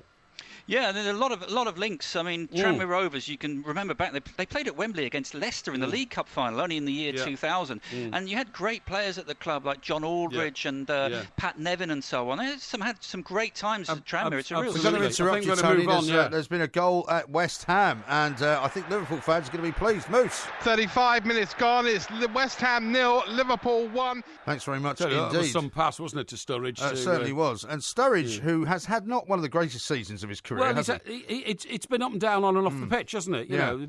He's playing well, though. He's a great striker, isn't he? Yeah, he is a great striker. And everyone always says, well, surely he should be in their frame for the England spots and all that. But it's his fitness that's the problem, isn't it? Yeah, I think it is his fitness. I was listening to somebody talking about him the other day, actually, and how he's one of these players who doesn't like to play unless he feels he's 100% fit. You know, some players will, like Andy Carroll, will sometimes come back and play when he's not 100% fit. Yeah. But Sturridge apparently will only play if he is absolutely and utterly right in all areas. That's a Dutch thing. I know that Sturridge is not Dutch, but whenever you talk to former professionals and all that, they always say people like Dennis Bergkamp and all those sort of players, they needed to feel 100% fit, whereas like Andy Townsend, is good. Great mate of ours and works on this station. Yeah. Andy said most professional footballers are carrying some sort of niggle. Almost all the time. And John Terry apparently has carried some sort of minor injury all his life. Yeah. A toe or an ankle or something like that, and you just do. But the Dutch players apparently like to, pitch perfect when they get on the absolutely right on the turf. Now, Mark says this: how many favourite second teams has Porky got? Tranmere and Chester, I can name so far. Well, he also likes to claim that Portsmouth is one of his teams. No. He likes to claim that Crystal Palace is one of his teams. He also claimed in the FA Cup that Sutton were one of your teams. There's about 6 other teams. Hang on, what about Gosport Borough? I live in Gosport. And Gosport Borough. That's 7 then. I mean, basically, for a man who says that anyone who's got a second team is a half-baked, you seem to have a lot of second teams. I think you have to. In fact, funny enough, enough, our former boss, Sir Nicholas Lloyd, the editor at the Daily Express, I mean, he was just Johnny-come-lately wherever he went, because when he was a young man... harsh. Well, no, I mean it with the greatest of respect. Nick's a great guy, and I'm sure he'll take it in the spirit. He speaks very highly of you, too. Well, of course he does. I saw him at Piers Morgan's party. Yeah, right, yeah, absolutely. So he asked how you were doing. Yeah, I'm sure he did, yeah. And he said, is he still mad? No, I don't think he said that. He is. But, no... Is he off the Benelin, was the other question he asked me. No, he didn't. Honestly, I don't know. You do things to my reputation which are very unwarranted. So anyway, we were in conference one morning, and all the top executives sit round and just have to listen to what the editor's saying, really, and it's all drivel, but you just nod your head. Well, that's very harsh as well. Well, that's the way it works a lot of the time. But anyway, the point is, I found out because of people I knew in the business who knew Nick when he was a young man that he was a Chelsea fan because they all lived in a flat on the King's Road when property on the King's Road was He's cheap from enough. London, isn't he, originally? Or is he from outside of London? Flitwick. Flitwick. In Hertfordshire. Okay. Yeah? Yes. Flitwick, there's a very nice hotel. Do you not pronounce it Flitwick? No, I think it's Flitwick, honestly. Are you sure? It's the Flitwick something hotel. It's a great country house hotel. Yeah. I'm told it's definitely pronounced Flitwick. No, it's called Flitwick, and it's got a helicopter pad in the grounds. John said his brother lives there, and it's pronounced Flitwick. Sorry, who said that? John. What's he got to do with it? Well, he's behind the glass. Oh, really? Yeah. Yeah, but he lives in France. John lives in France. He does live in France, yeah. So he... But his brother lives in Flitwick. In Flitwick, yeah. And it's not pronounced Flitwick. The hotel, I know, because I rang them up, is called the Flitwick Manor Hotel. Really? Yes. Are you sure? That's how they pronounce themselves. Anyway, look, the point is... I don't know why you can't just admit you're wrong. Anyway, it would make life a lot easier. The point, and in fact, funny enough, the story Nick told me was that, he went to Oxford University, he's a very bright boy, but when he used to get off the school bus, there was a lady on the bus he fancied, and he always used to walk up the wrong driveway of the house. Right. Because his house was a bit of a hovel. And, right. To pretend he lived in a nicer place? Right, yeah, and his house next door was a bit bigger and better house. And the girl on the bus was watching, so he said, I always walked up the driveway. Didn't he think at some point or other he might have to bring her there? Then he'd have to say, actually, I don't live here. Well, I questioned that, and he said, yeah, but it'd be dark, so she wouldn't notice, so that wouldn't matter. Yeah. But anyway, I happen to know that he was a Chelsea fan in those days. So there we all sitting in conference one day, and he's pontificating on about how great Arsenal are and all this, And I said, but no, I don't know how you can go. And anyway, he had 2 Arsenal season tickets bought by the Daily Express, which I used to use if Everton were playing, so I didn't mind, really. Yeah, I used to go to Arsenal with him occasionally. Exactly, yeah. Didn't you have to take his son once as well? I did have to take his son once, because he couldn't make it, but, just do my duty. Yeah. But anyway, so I said... I said, I don't quite understand this, Nick. And sure, this is terrible because you're showing the editor up in the conference in front of all these very senior executives. And I said, my information is, because I knew John Jinks, who was the former news editor of the Express, and a mate of mine who'd worked with Nick in the early days. And I said, my information is that you used to be a Chelsea fan. He said, what? I said, well, now you're a tub-thumping Arsenal fan, and your son's an Arsenal fan, and tell me you're rolling around on the floor when they won the league title and all this. I said, I didn't know, I don't really have a lot of respect for people who can change their allegiances to their clubs. Right.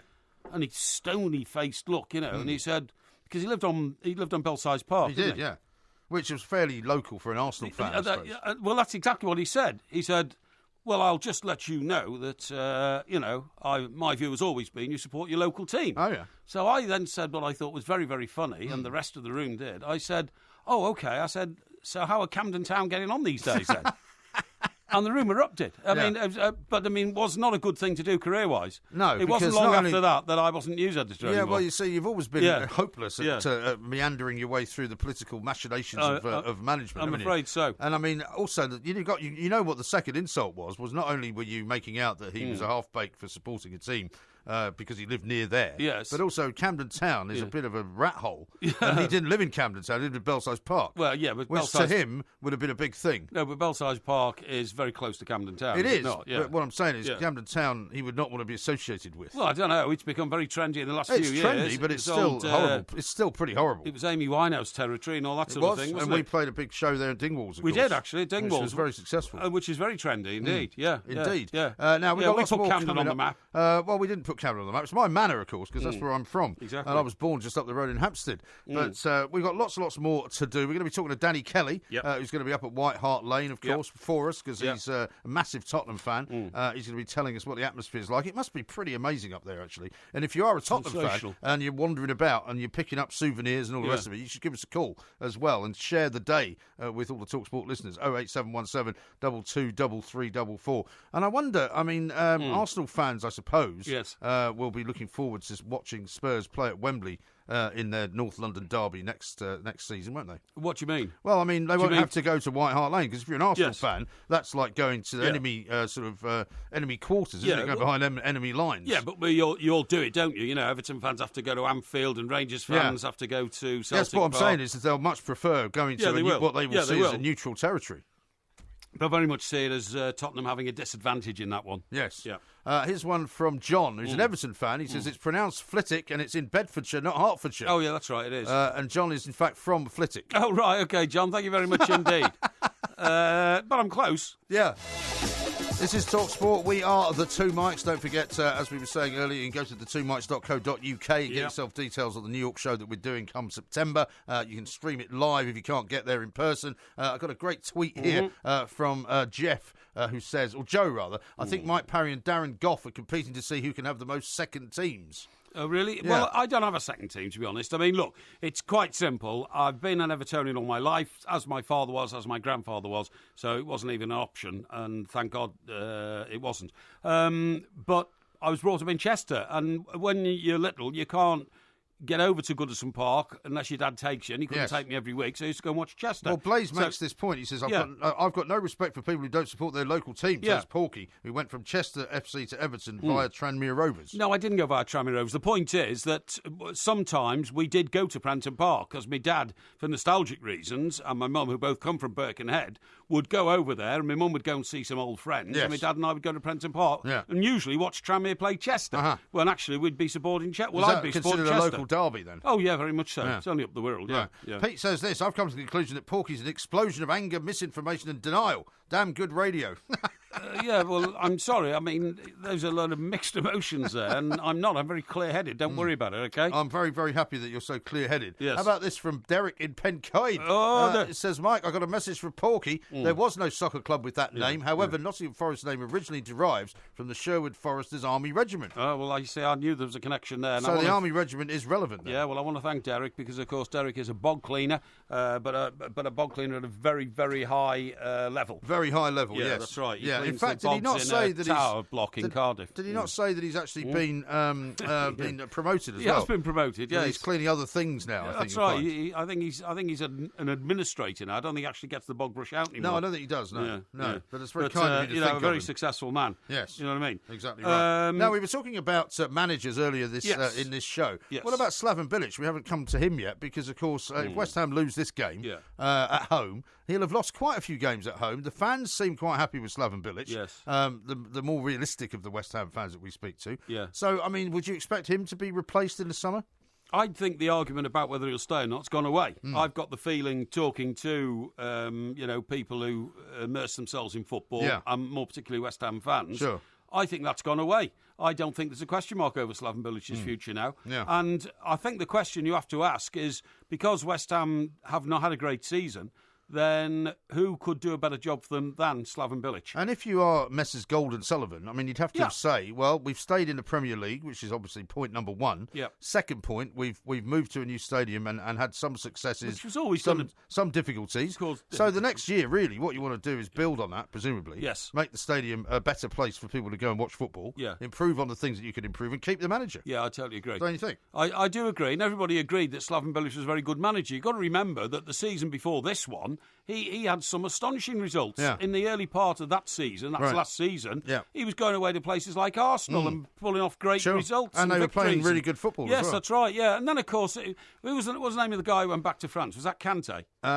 What, you mean Payet? Payet, sorry, Pante, not Kante. Yeah. No, Kante plays for Leicester, doesn't he? Yeah. Payet, that's right. Kante was a player that went to Chelsea. He went to Chelsea, that's right, He used to play for Leicester. Yeah, that's N'Golo right. Kante. N'Golo Kante, that's the guy. Did he not win the Player of the Season award in a competition that you voted in? Yes, Yes, and I'm going to... So how have you forgotten his name and who he plays for? And I'm going to pay homage to him this coming Thursday. Are you? Because we're going to... make sure you go to the right place. Going to the seem to make you a lot of blunders at the moment. No, going to the football writers' dinner at the Lanesborough Hotel. Are you sure it's at Lanesborough? Yeah, I'm sure it's at Lanesborough, yeah. I invited you. I got you a ticket. Yeah, but I can't go. It cost £85. Well, you didn't tell me that. What do you mean? You didn't tell me you'd bought 4 tickets at £85. Oh, you think they come free? Well, I assumed if you're a member of the thing, you'd get it for nothing. No, you don't. Why not? Because it's an organisation which we fund from ourselves. And anyway... When you say we, I hope it's not coming out of the Two Mikes account. No. This is the football... I bet it is. No, it's not. No, I bet you've paid for these tickets on the Two Mike credit card. No, I'm not. Bet you any money. I'm not cheap and tawdry like that. It's a personal invitation to some colleagues of mine, okay? So who are you taking instead of me then? It doesn't matter. Hey? A person of superior quality, that's all I can tell person you, okay? Of quality? Yeah, superior quality, really? Yeah. But anyway, the point I'm making is that when old Pyatt disappeared halfway through the season, because that was in the January transfer window, it was, yeah. That caused terrible disruption.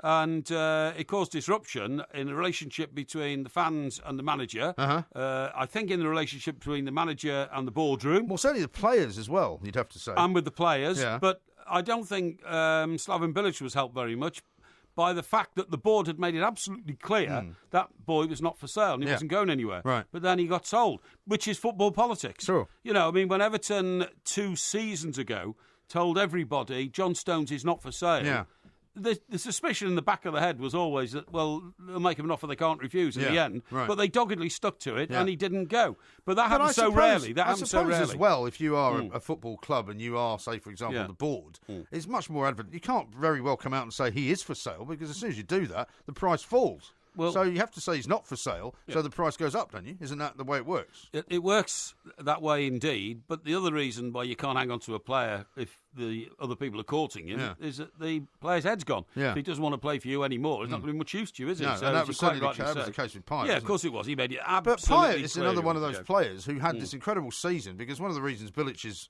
season previously to this was so good was because Pyatt was some kind of brilliant player. Yeah. But he's only been a brilliant player for 1 season. No. Isn't that weird? Yeah, absolutely. And then when he went, I mean, we haven't had rave reviews of him lighting up. Where did he go? Went to France, didn't he? He went back to France. That's right, yeah. And we haven't had any rave reviews of him lighting up the football pitches of Europe since he departed West Ham. West Ham actually... Well, I don't think he was even in the French national squad, was he, before he came to West Ham? No, I don't think he was. And West Ham came out of it, they're better off because they got a great load of dosh they did. For a player who didn't want to play for them. Yeah, absolutely right. Yeah. Now, let's take a phone call here because Tony has called in. He wants to moan about the price for the National League playoff games. I don't know how much they are, but he's going to tell us. Tony, very good afternoon to you. Yeah, good afternoon. Yeah. How are you? Yeah. I'm sorry to phone up and be a bit of a moaner, but it was just the tickets for the National League playoff final. Well, this is Tranmere you're talking about.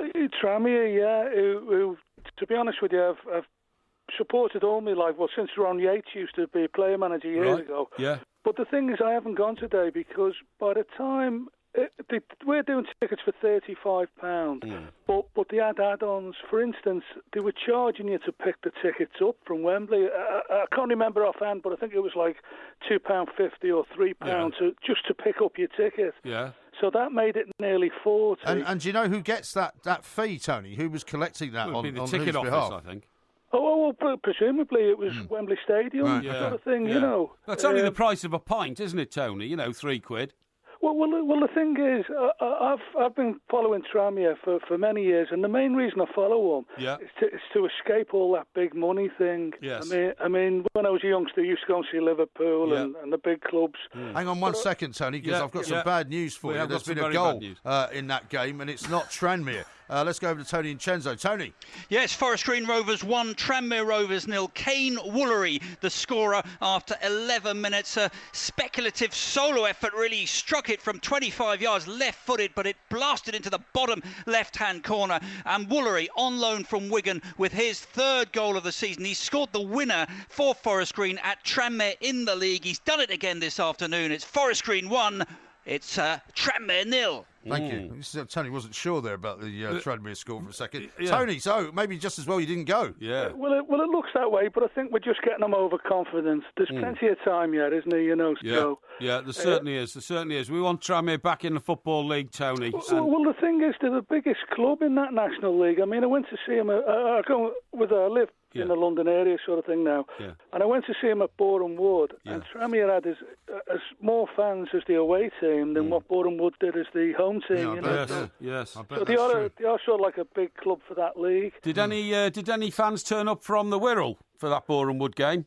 Oh, yeah, there's quite a lot, They have away coaches for every Well, away game, that's a long old journey, 220 miles. Yeah, well, that's great. Well, Tony, thanks very much, mate. No, you're Good right. to know I mean, that Tranmere have a core support. I mean, the trouble with tickets, all generally, and the ticket prices, is that there are these add-ons. And I mean, you might say, well, it's only the price of a pint, but if you've got to buy, say, 3 or 4 of them because you're travelling with your family or something like that, suddenly it's another £12. You add that onto the train fares. I mean, it's not. People are not. No, I'm not dismissing People are not made of money. No, I know you claim to be man of the people, but you don't care how much money you spend. I mean, you're the guy that spends £100 on getting a few bottles of wine in on a Saturday night because you've forgotten to get them. I mean, why do you always bring these things up? Why do you always bring these things up? Because you are constantly reminding us just to denigrate that you're a man of the people. How about this from Derek in Pencoed? He says, Mike and Porky, many thanks for the kind words. Even though I'm not a cleaner now, I'm a janitor. I still do some cleaning, but a lot more than toilets. Oh, well, that's great. So he's the Janny. Yeah, he's the Janny. We used to run away from the Janny when he used to... I don't want to hear those kind of stories. Well, he used to prowl the park after the park had been closed and we were still climbing over the fence to play football. I don't want to hear those kind of stories. Used to throw things at him. It's Pencoed, you plonger.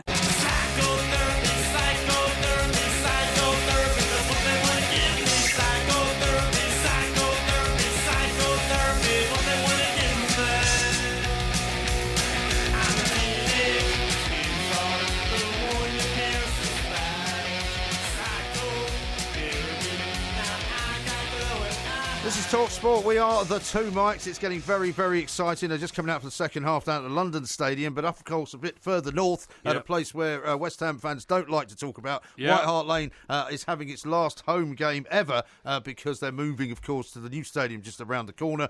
Danny Kelly, of course, a lifelong Spurs fan, is there to soak up the atmosphere and much, much more besides. We're delighted to say we've got him on now. Danny, very good afternoon to you. Good afternoon to both of you. How are you doing? Yeah, very well indeed. Well, this must be a bit of a sort of a bittersweet occasion, perhaps, Danny. Will there be tears? A tear in your eye? Mike, the two mics. The English word bittersweet was never more carefully deployed. It's exactly what it is. It should be a very sad occasion because I've been coming here for all of my life. No building, no schoolhouse, no home, no church, no workplace has lasted as long as this place for me. And yet there's something about today because the new stadium is already starting to enfold and wrap around the old stadium. There's actually a very upbeat feeling out there in the high road. Beautiful sunny day, of course. People are very, very upbeat about the whole thing. They don't want to. This old stadium means a lot to a lot of people. I even know people whose father's ashes are spread on the pitch, things like that. But because we're not going anywhere, I'm hoping it's going to be more of a celebration than a wake. That's my hope anyway. Well, I'm sure it will be a celebration, Danny. I was talking earlier that, thank God, Everton have now got some sort of a process in place where we will be moving to new ground in 2 or 3 years' time. And it's all very well saying, the old lady and the architect who built Goodison Park built White Hart Lane as well. Yep, Archibald Leach. Absolutely right, with the distinctive, cross metal stands and all that kind of stuff. Absolutely, yeah. And it will go and be replaced by something magnificent. So keep the memories in your back pocket, but keep the new one right at the forefront of your head, because that's going to be your new era and your new club. And let's be absolutely fair about it. It's a generational thing. Of course, people past in middle age and beyond, they don't want things to change. And this building has been hugely important to them. But there's lots and lots of younger people who don't get a chance to watch Spurs because there's only 36,000 seats. Exactly. The new stadium will open it up, albeit it'll have to be pretty well-heeled kids. It will open it up to a vast number of new people. It's also on purely, if you want to look at it on the local politics level, it's already that Spurs is already the biggest employer in one of the most impoverished boroughs in London. It will be twice as many people employed by the new stadium. So all of that's very positive. And Daniel Levy's chairman's message sort of echoes what you've been saying, Danny, that very much the message is we are not moving. We are going away for a season and we're coming back basically where the new pitch will be overlaid by where the old pitch was. most of the current green pitches, it's beautiful in front of me as I look left to right as we speak. Will at least half it will be part of the new pitch. Although that itself would be a monstrosity, won't it? An amazing thing, because that pitch is going to slide out of the stadium underneath the main stand, sideways to get the sunshine and the rain during the week, and underneath that will be an artificial pitch for when they're going to be playing I think 2 games a season at least of American football in the new stadium. Which I have to say, congratulations to the builders. It's going up a rocketing rate, extraordinary. It's amazing. I remember working on the buildings in the 1970s with my uncles. They would have taken 20 years to build that thing. Yeah, no, they would. And do you know what? You won't believe how much bigger it'll be than the old stadium. When Wembley was redeveloped, Danny, there was this call, keep the Twin Towers, and incorporate them into the new building. 2 reasons they couldn't were there was no metal structure in the Twin Towers. They were just built of concrete. Paper mache, weren't they? Paper mache. But the second thing was the new Wembley is 3 times the size of the old Wembley. And your stadium will be about the same by the look of it. Look, they've only done 2 of the 3 tiers, and on the 2/3 of the stadium that's already built behind me, it's already towering over the 2 main stands here at Spurs. Yeah. It is going to be you could argue whether London needs so many vast sports arenas. That's a separate argument. But it is already towering over and around the beautiful old stadium that I sat in right now. Yeah. The big thing is, can they induce any of the atmosphere of this bouncing football arena into the new stadium? They've tried to learn lessons. The pitch is going to be much closer than, say, it is at Arsenal in their new stadium to the stands. And Daniel Levy, believe it or not, has given up some money. The corporate boxes only go 3/4 of the way around, so that behind one of the goals you're going to get a massive 17,000 seat wall of people like they have at Dortmund. Hopefully, the lack of atmosphere that has blighted some of the newer grounds in England won't happen here. We'll see. Yeah. Now, you were saying it's a great atmosphere up there outside the ground, Danny. I mean, we've all been up and down outside of Hart Lane. As you say, it's an interesting part of the world, not particularly wealthy area. But it's not the Champs-Elysees, is it? It certainly is not, no. But, I mean, what sort of things are you seeing? I mean, I'm told there are all sorts of banners being sold, that people are trying to get a piece of almost anything they can get their hands on. Well, very good point, Mike. I mean, yes, of course, the merchandisers, official and otherwise, with all due respect, are out in force today, selling all kinds of bits and pieces, saying I was there, I wasn't there, etc., etc. But the number of people who sloped up to me, because believe it or not, they recognise me here, and said, "Well, I certainly can't miss you."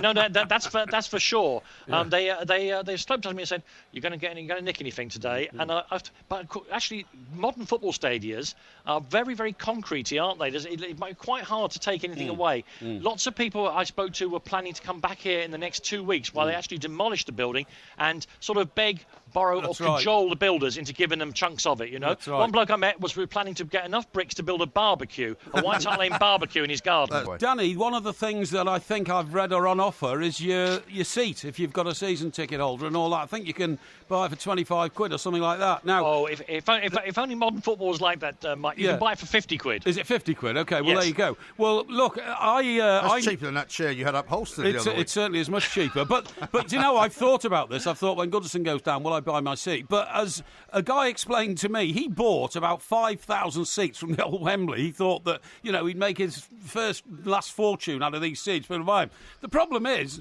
nobody knows where you would put a seat from a football ground, in your house or your garden. You're preaching as a conversion. You're pushing against an open door. I bought 2 of the seats from the old Wembley. Right. I'd sat on various seats for cup finals and all the rest of it. They're in my backyard now. Yeah. How can I put it? They're artistically rotting. Something like that. Exactly. Shabby chic doesn't begin to explain it. Yeah. They're junk. They're junk in the garden. Now, what about the game itself, Danny? Obviously, it's in a way a kind of afterthought, but it's still quite an important game. It's a very important game. It's Manchester United. They still think they might have a chance, a slim albeit, to get into the top 4. What are you expecting? Well, Spurs have a very important game for Spurs as well. They have been unbeaten in the final season here at White Hart Lane. They wouldn't want to blow that. And a single point will guarantee them second place. And if you remember last season's Devon Lock finish to the season, I think that might be very important they get that point. Yeah. Mourinho, of course, is pretending that he's going to have to play the tea lady today. Yeah. He got so few players. I guarantee there'll be a minimum of 10 full internationals on the pitch for Manchester United. Yeah. So you're right to say that it's a bit Arthur Lord Mayor show. Spurs can't win the title, but I think whatever energy the players might have lost from that will be fed back onto the pitch by the crowd. And so I'm looking forward to an absolutely belting game, actually. Yeah, no, I think it will I think it will be, absolutely. We'll have a fantastic time. Thank you, mate. Keep an eye on Pete Abbott. He said he might be in tears towards the end of the game, so you don't want him blubbing over the Well, of tannoy. course, you know that these screens that Pete appears on are still the biggest in the country. Yeah. And when he comes up there, having grown a beard in 45 minutes, he's a very frightening figure. So I don't want to see him crying up there as well. Right. No, definitely not. Right, yeah. Fantastic. Put in a bid for the screens, Danny. I'd love to watch telly on one of those screens, exactly. Mike. You're absolutely right. Exactly. You can sit in your chair All right, and mate, watch it I'll from talk to you again later. Yeah. Yeah, absolutely. You can Thanks sit a in lot. one of those Wembley chairs and watch it from 100 yards away. That's right. It'd be yeah, great. yeah. Quite a few empty seats down at London Stadium, though, which I think you'll find won't be the case at Hart Lane's last game. But there we are. Yeah. Lots more to do. How about this from Freddie? £3, the price of a pint, Porky. We don't all drink in Wetherspoons. Well, no, I thought about that. But you see, I don't like to say, actually, I bought a pint of beer yesterday in... where was it? Waterloo Station. Oh, yeah. £5.40. Really? Yeah. That's not cheap, is it? No. Because here's one from Blaze. He says, Porky tells a ripped-off fan £3 is only the price of a pint. Not at Wembley, it's not, you plank. And that's true, because at Wembley, they're about £7, aren't they? Yeah, I think it's about £7, yeah. when I took my son there for the Olympics game, yes, which might have been a different pricing policy, I don't know. But we went to this bar where they had the long sausage, long hot dogs, right? Yeah, sure, yeah. I think I had a pint of beer, and he had a drink as well, and I think it was about £22 or something. Unbelievable. For 2 hot dogs and 2 drinks, one of which wasn't even alcoholic. Absolutely shocking. Incredible. I tell you what, all the activity today, in various places, like been a Wembley, very busy old show, isn't it? Very busy and all that kind of stuff. It's completely taken the focus off the fact that Chelsea are the new Premier League champions. Well, do you know why, though? But do you think it's not only because they happen on Friday night, which now seems like an age away, doesn't it? It seems an age away, but of course their celebration will be next Sunday afternoon. Yes, indeed. A week today, that's when it all finishes. 3 o'clock. They're all 3 o'clock kickoffs. Yeah. Everton at Arsenal. Yeah, it'd be a great occasion. And Arsenal will desperately be after those points. They will. So, expect a fiery game there because Evans will want to end on a high as well. Yes. But that will be obviously their swan song. Now, coming to Everton, and I know that I often say to you, we're not supposed to be talking about Everton, but we will probably have more time in the next half an hour. Yeah. But just a thought to leave you with before we head off to the news. Will the last game of Everton be punctuated by wondering about whether Lukaku's going to be going, whether Ross Barkley's going to be staying, and whether Koeman is going to be looking to spend a load of money in the summer? Well, if Mr. Koeman is true to his word, the Barkley situation will have been sorted. Yes. He gave him a week from last Thursday when he did his press conference for the Friday night game. So he's got until Thursday of this week. So that will be sorted. The Lukaku thing will continue to rumble on until it happens or it doesn't happen. But that can happen throughout, right the way through the summer. And I can't tell you the answer. Yeah. I don't know. Oh, there's another goal at West Ham. Let's see who scored it. Moose. 57 minutes gone. West Ham 0, Liverpool 2. Not looking good for Arsenal fans, has to be said. That was some strike, wasn't it? Hang on. Wijnaldum's volley. It certainly was, yeah. But the Moose has got claret-coloured spectacles on. Yeah. He said, he beat 2 West Ham defenders. He beat 5. Well, but also, I mean, what sort of West Ham defence is going on? I don't know. I think they're all on the beach. But he literally, wriggled his way between at least 5 defenders. Yeah, but not one of them put a tackle in. No, they didn't. That's absolutely what I'm saying. Shocking. Somebody tweeted in earlier, actually, that the West Ham players goal. are a disgrace. Yeah. They're stealing a living. Yeah. Maybe they ought to try and play a bit more.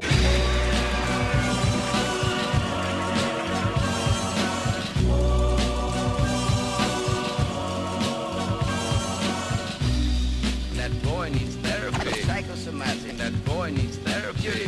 I'll tell you what, Porky, Liverpool are now just walking and waltzing around the West Ham players as if they're not even there. It's a complete humiliation. There's another goal. Yeah. Let's find out from the Moose what's happening. 62. What are they doing down there? 62 gone. West Ham 0, Liverpool 3. I don't know. I think if you're an Arsenal fan, you're not going to be too happy with West Ham. I mean, you might as well. It's like a game of 3 and in down there. I mean, it looks like it could be 6-0 by the end of it. The Liverpool forwards are trying to see how strong nets are in goals because the force with which they're smashing the back of the net is almost as though you're quite right. I don't know what West Ham are doing. They just don't seem to be in this game at all. Well, I mean, that last run there was not one tackle being made. But it was astonishing. But it was similar to the previous one. Yeah. They're just dancing between the West Ham defenders. Absolutely incredible. Yeah. Incredible. As we were hearing earlier, Jose Mourinho's going to be saying that he's had to play the janitor and the cleaner. Never mind all the various injuries that he's got. Absolutely. A couple of fairly good tweets here for you. A lot of people reminding you that Flitwick is indeed in Bedfordshire. Yes. Janet's reminding you of that. John says El Planco yet again. Phil says, tell Porky the W is silent in Flitwick, and it's in Bedfordshire, not Hertfordshire. OK, thanks. I know all that. So, got any more information for me, please? The Flitwick Manor Hotel... where we had one of them think tanks once. We stayed for 2 days. One of them think tanks? Yeah. Oh, excuse me, you are supposed to be one of the guardians of the English language. Yeah, that's true. You've turned into a sort of scouser during the course of this show. No, I've worked of your support for Tranmere. One of them think tanks, like... I've worked with too many footballers over the years. That's football talk. No, what I was going to say is, I've been looking at the figures involving Chelsea. Now, ever since Chelsea were going to win the Premier League, I've been telling you that Kamrad Abramovich, or Mr. Abramovich, to be polite, is the best owner of a football club probably in the world. Yes, you said this yesterday. Yeah, but when you look at the figures, this is exactly how much he's lashed out. Chelsea have spent £806 million net on transfers under Mr. Abramovich, OK? Right, so that's net after buying and selling. That's amazing, isn't it? Yeah, £2.4 billion on wages. Yeah. Now, you don't get any of that back. Certainly you know what I mean? That goes out.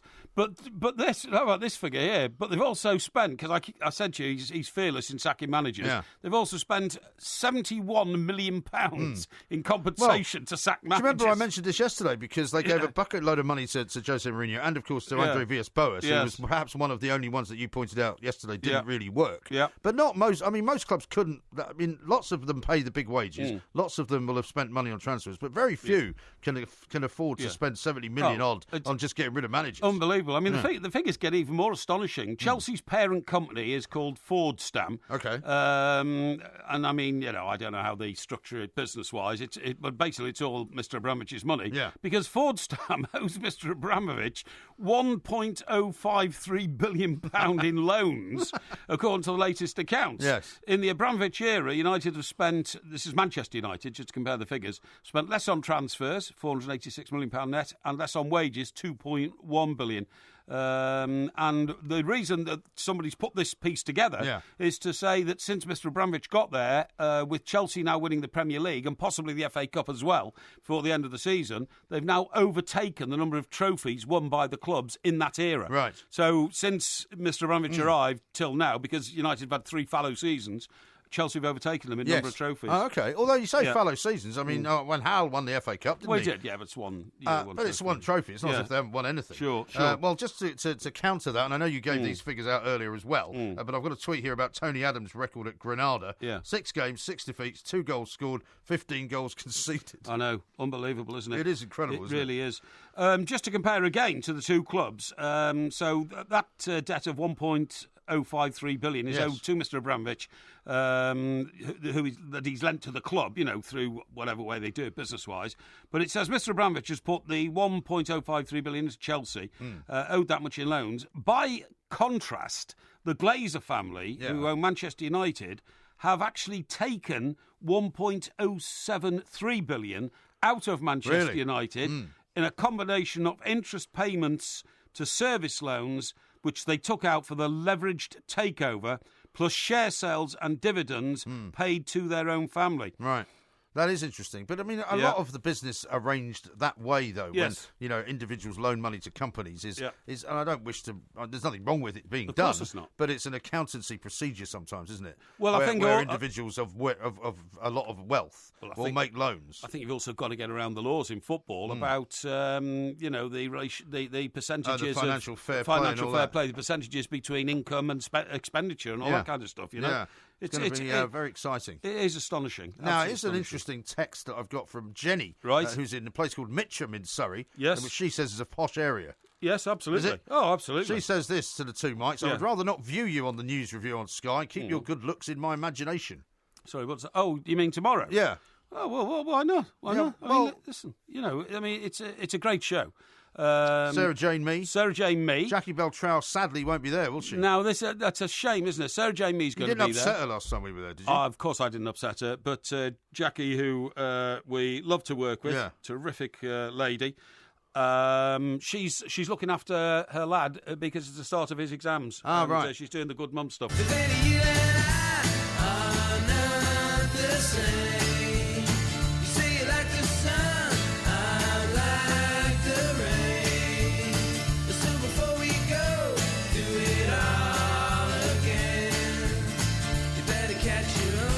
Goals galore at the moment. West Ham are getting horsed by Liverpool. It looks as though you've put the Porky jinx on Tranmere. There's been another goal. This time, Forest Green Rovers once again. Tony and Chenzo. Forest Green 3, Tranmere 1. Yeah, well, you have jinxed them, haven't you? Your second team, Tranmere. Well, only my second team for today. Only for today. Well, only for today, and for the rest of time, they'll be still out of the Football League. And by the way, I'm not coming up. I am allowed to apply my maxim in life to this situation. Oh, yeah. You've got to be a winner. And I back winners. Yeah, so you're backing Forest Green Rovers? No, I'm not backing Forest Green Rovers, but I'm saying, to get my respect in life, you've got to be a winner. And at the moment, Tranmere are not winning. They're not doing it, are they? People picking up on the jinx, I'm afraid. Gren says, next season you'll have managers calling into TalkSport asking for the plank not to say they're going to win. Hashtag the Porky jinx. And Michael says, the Porky jinx strikes again. Poor old Tranmere. Did a decent thing, Porky, and back Huddersfield. Hang on. I think I've just explained that on one of my trebles this weekend, I said Chelsea, Everton and Crystal Palace. I mean, backing Chelsea to win. 100%. Backing Chelsea to win, who've just won the title, is hardly, revolutionary. But they haven't won the title. This is the very point. That's why it was such a crucial game at West Brom. I stuck my neck out and I said they'll win. Everton playing Watford. Watford, Watford, who haven't won a game at Goodison Park in their entire lives. Who could have caused real problems. And Everton mopping up the end of the season with 16 points ahead of West Brom. That could have been a dodgy one. Crystal Palace played the third worst team in the Football League. And Crystal Palace have won today, and I have to say, I feel good about myself. I feel good. Yes. You feel good, do you? Yeah, I do, yeah. That makes a change. Yeah. I feel good about myself as well, because I won't be seeing you for a few days after tomorrow. Well, thank God for that. Mind you, we are going to be on Sky TV tomorrow, notwithstanding what Jenny and Mitcham said. Yes. Just have to avoid it if you wish, Jenny. She wants to prefer to think of us as what she sees in her imagination rather than reality. Is she trying to say, the old thing about never meet your heroes because it'll let you down? No, I don't think she's going quite as far as to say that we're her heroes. Is she saying quite bluntly and quite brutally that you guys really do have faces for radio? I think she's saying she'd rather not find out what we look like. Is that right? Yeah. Well, that's easy to find out what we look like. You just look on old social media and you'll find plenty to illustrate the visages of the two mics. There's a great tweet here that's been put out by Alan Shearer. Right. Somebody has accused him of being biased with the BBC and obsessed with Manchester United. Yes. He says, this is the first me being accused of Man United bias. Yeah, it is, yeah. He's had a few problems this weekend on Twitter, hasn't he, Alan Shearer? Well, I saw him getting involved. Somebody, it was a ladies' cup final yesterday, 4-1 victory for Manchester City. Yeah. Oh, they won the treble, didn't they? Hey, they won the treble. That's right. Yeah.